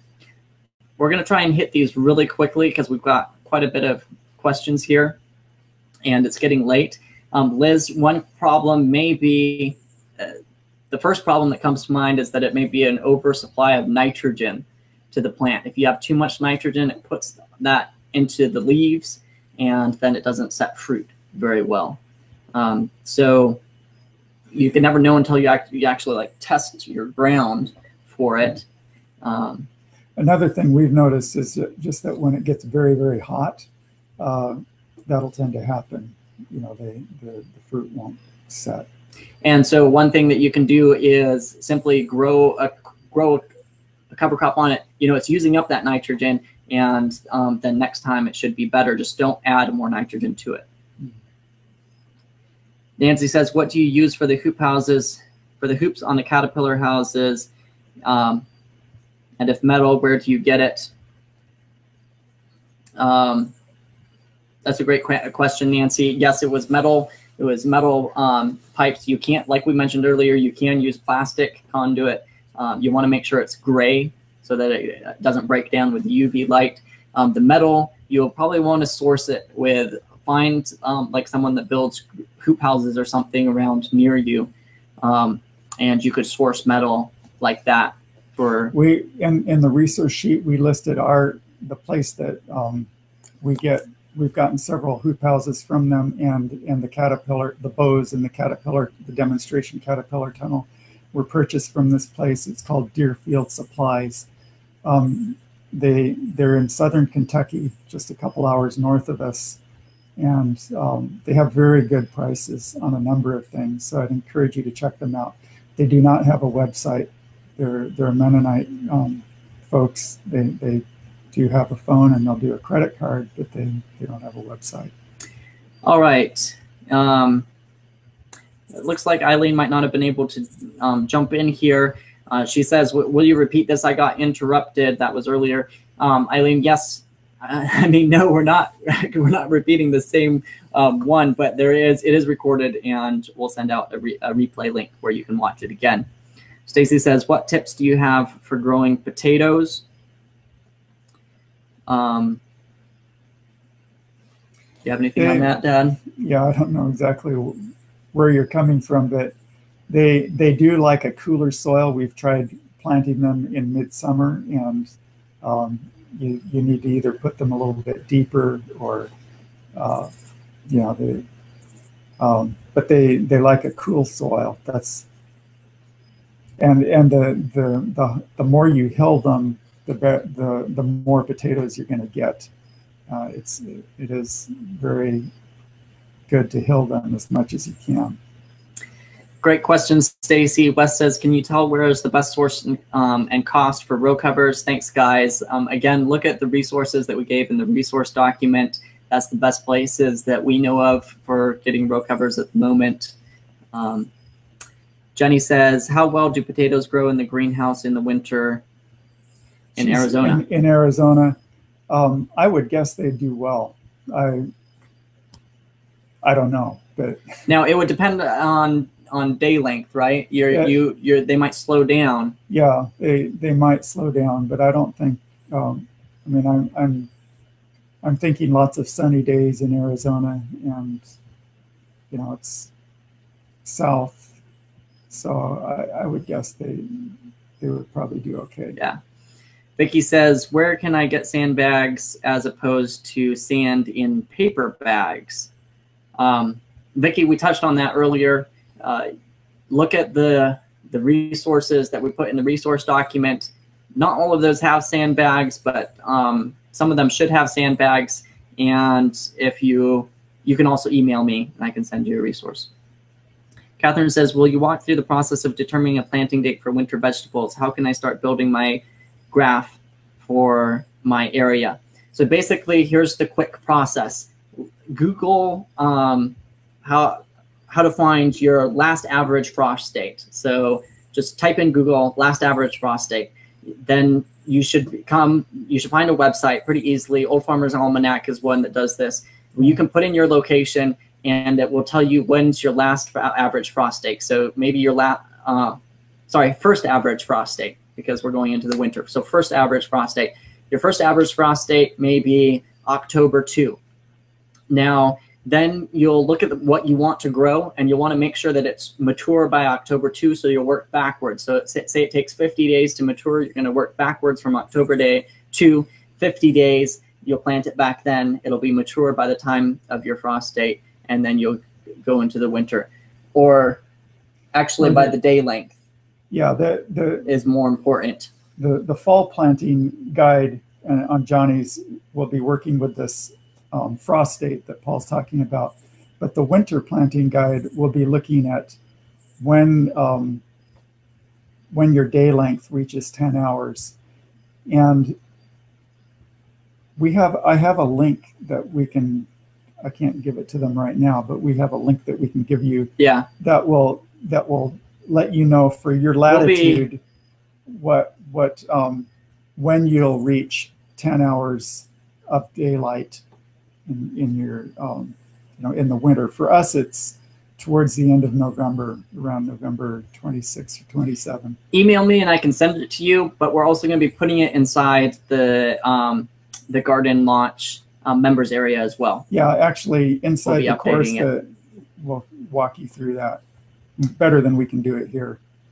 Nancy says, can I build a little hoop house and put my garden boxes such as earth box, garden patch in there, and will there be enough protection? I also have veggie trug I just planted. So you're asking if you can put your garden boxes, like an earth box, inside a hoop house. Yeah, you could definitely put it inside a hoop house, I would say. And then if you need a little bit more protection over them, you can put a row cover over top of your earth box inside your hoop house. And so you get double protection. Does that make sense?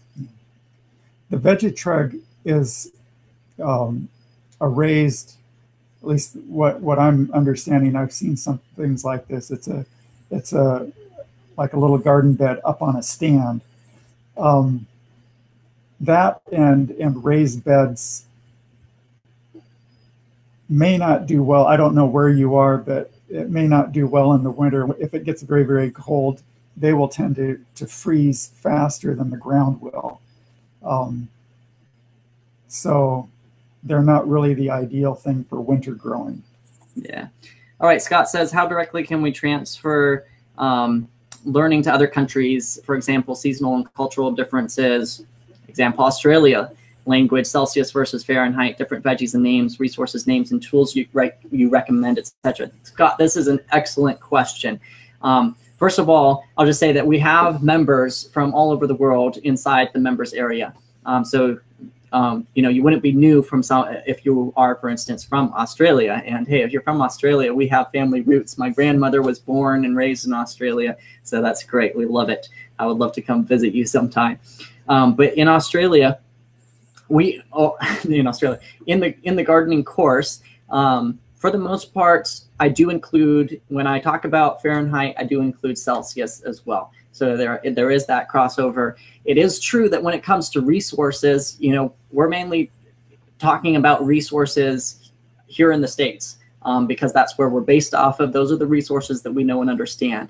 When it comes to book and learning resources, those are something you could definitely purchase from the States here, or there maybe some of the books are available there as well. You may have to do a little bit more research around to find the tools if you don't want to pay the extra shipping to ship it from the United States to Australia, and I totally understand with that.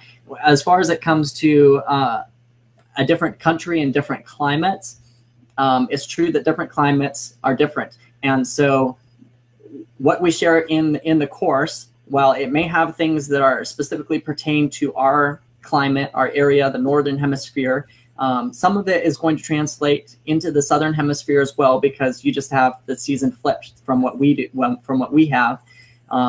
But some of what we cover in the course is very groundwork. So it's talking about how to build a healthy soil, and some of these foundational principles, how to deal with pests and diseases. And some of those foundational principles are things that can be used across the board. So I hope that answers your question there. Does that make sense? Yeah. And if any of you, find good resource materials for other countries and want to share them with us, we'd really appreciate that. We can make them yeah, available absolutely. to In other fact, people. I had someone from Canada asking me, can you put in Canadian resources? Listen, if you're from another country and you're a member, give us the resources that you find. We'll check them out, make sure that they're good, and then we're totally open to including resources for other countries. We want it to be a blessing to as many people as possible. We are a little bit more aware of some Canadian resources. And I think we could. Of course, you're a little bit closer to them too. Yeah. All right, Lynn, where can we buy row covers? Again, the reference document for the webinar, download that. It's in the email. There's a link to it in the email. Hannah, can you make your own sandbags? I would suggest at least buying the bag. We did make our own sandbags in the sense that we bought the bag for the sand and then bought the sand separately and filled the bag with sand. That is pretty much how you will probably want to do it. Again, if you want to make your own, make sure you're using UV resistant material and stitching in the material. Nicole says, when would we use the additional plastic cover in addition to row covers?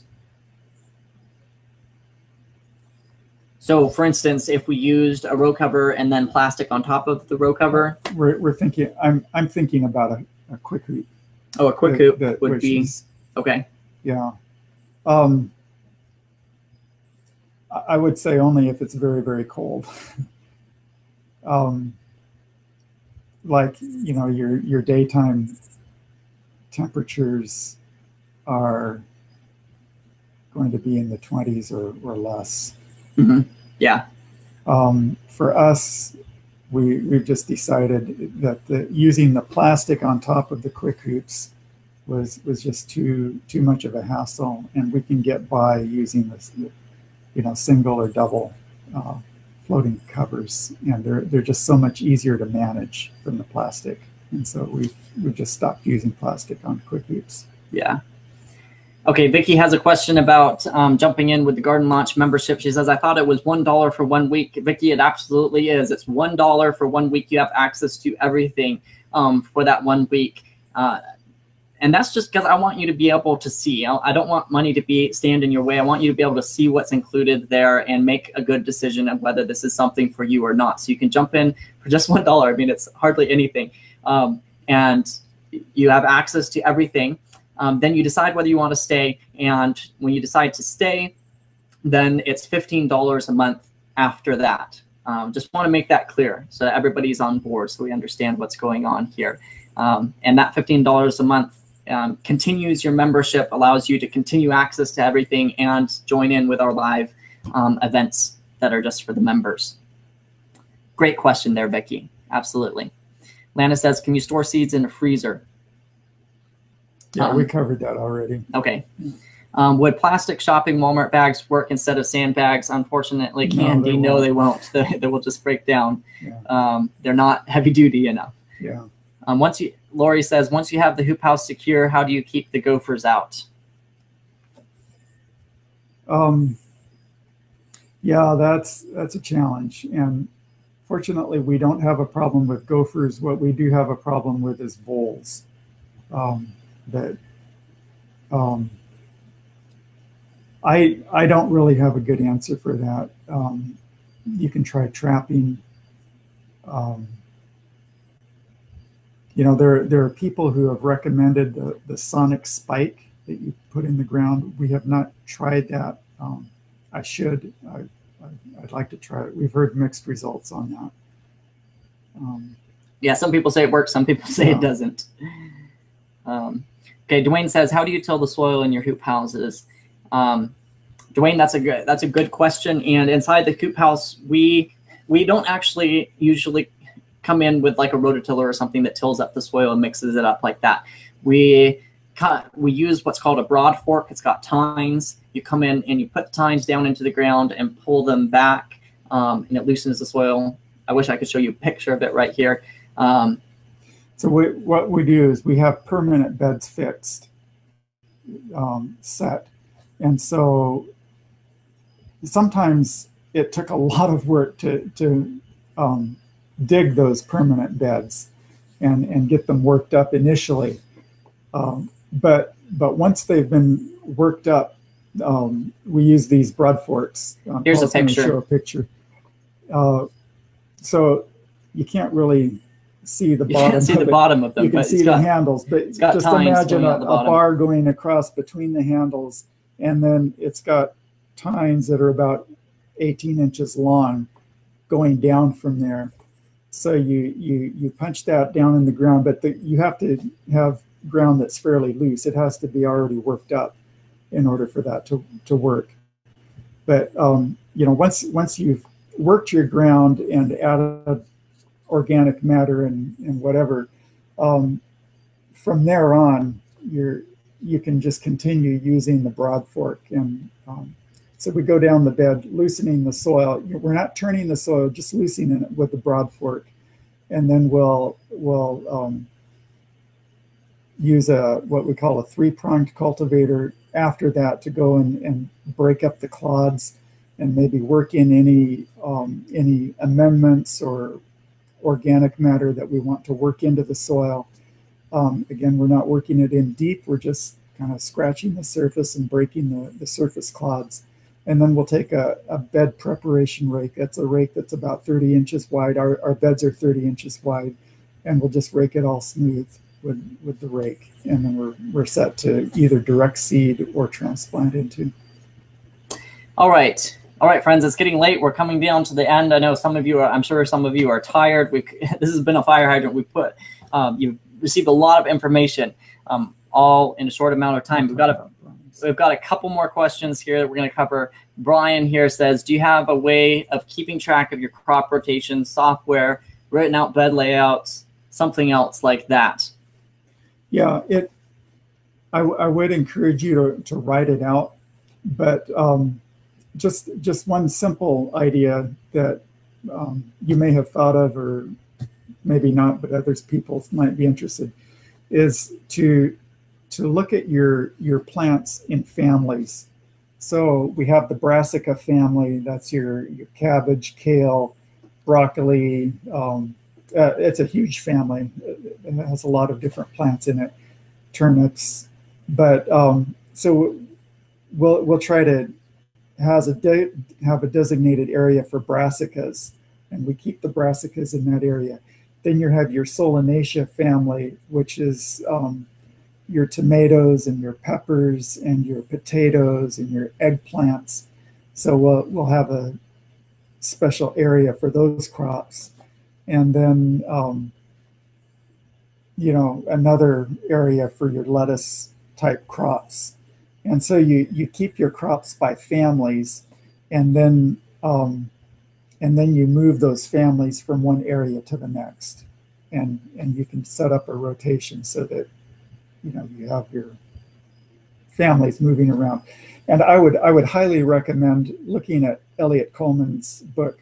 I think it would be The New Organic Grower that he gets into that. He has a whole chapter on crop rotations, and it can get very complex. And there's you can get more and more complex thinking about preceding benefits of some crops, and some crops have detrimental benefits. I mean, they're not benefits, but they have a detrimental effect on the soil. And so, you're trying to keep lots of different things in mind as you go along. But doing it by families, I think, is the simplest way to keep track. Great question, Brian. And listen, if you remember, I go over crop rotations inside the course as well, and give you a couple sample rotations that you can just plug and play in your garden. It's great question. Ken says, I am a member, but could you talk about properly saving seeds for future plantings? Ken, that's an excellent thing. That's something that we want to add into the membership area. We don't have anything covering seed saving at the moment. We want to learn more about it ourselves as well. So I'm really glad that you brought it up. Thanks so much for bringing it up, and I'm really glad that you're on with us and that you're a member. That's exciting. We're part of the Garden Launch Born to Grow family. All right, Lori says, will the question and answer of the be included in the rebroadcast of the webinar. Yes, Lori, the question and answer session will be part of that. And Vicky says, okay, this is our last question for the evening, because then we're going to sign off here. It's getting late. Vicky says, gross, I know, but I hear that I hear a lot about using human waste for fertilizer. What do you know about this? I like that. We lived in Tanzania for 4.5 years, and while we were there, we actually built a compost toilet. And it worked very nicely for us. If you're interested, I give you the design, but it had no offensive odors. It was the sweetest pit latrine that I've ever experienced. And we had 2 chambers, and so we collected our waste. We used sawdust to flush the toilet. So we filled one chamber for a year, and we let the other chamber sit. And at the end of the year, then we would switch. And after it had sat in the chamber for about a year, it smelled sweet, like soil. And we were only there long enough with this toilet to use 1 chamber full on our garden, and we used a large amount of it on a fruit tree. We made a large hole for a fruit tree, about a 4x4 hole, and we put a lot of that in it. And anyway, the tree was a nectarine. We got it as a seedling, and it produced fruit within a year. It was absolutely incredible. It was a huge tree with lots of fruit on it within a year. I still can't believe it thinking back on it, but that's what happened. I would hesitate to recommend using human waste on your vegetables, but on perennials, I mean, especially fruiting bushes and trees. In fact, it's banned from organic use, I believe. Yeah, or any agriculture use, I think. Well, China has had a long history of using fresh human waste on their fields, and they did well with that. But most of us don't have stomachs for that, yeah. Literally or figuratively. So I would save it for like your trees and shrubs. Okay, friends, great question there, Vicky. Thank you, everyone. And listen, Neely was just able to jump on with us. Are you there? Hello? Can you hear us? I just saw here that it shows that Neely is on with us. I don't know if she can hear us or is here. If you can, say something.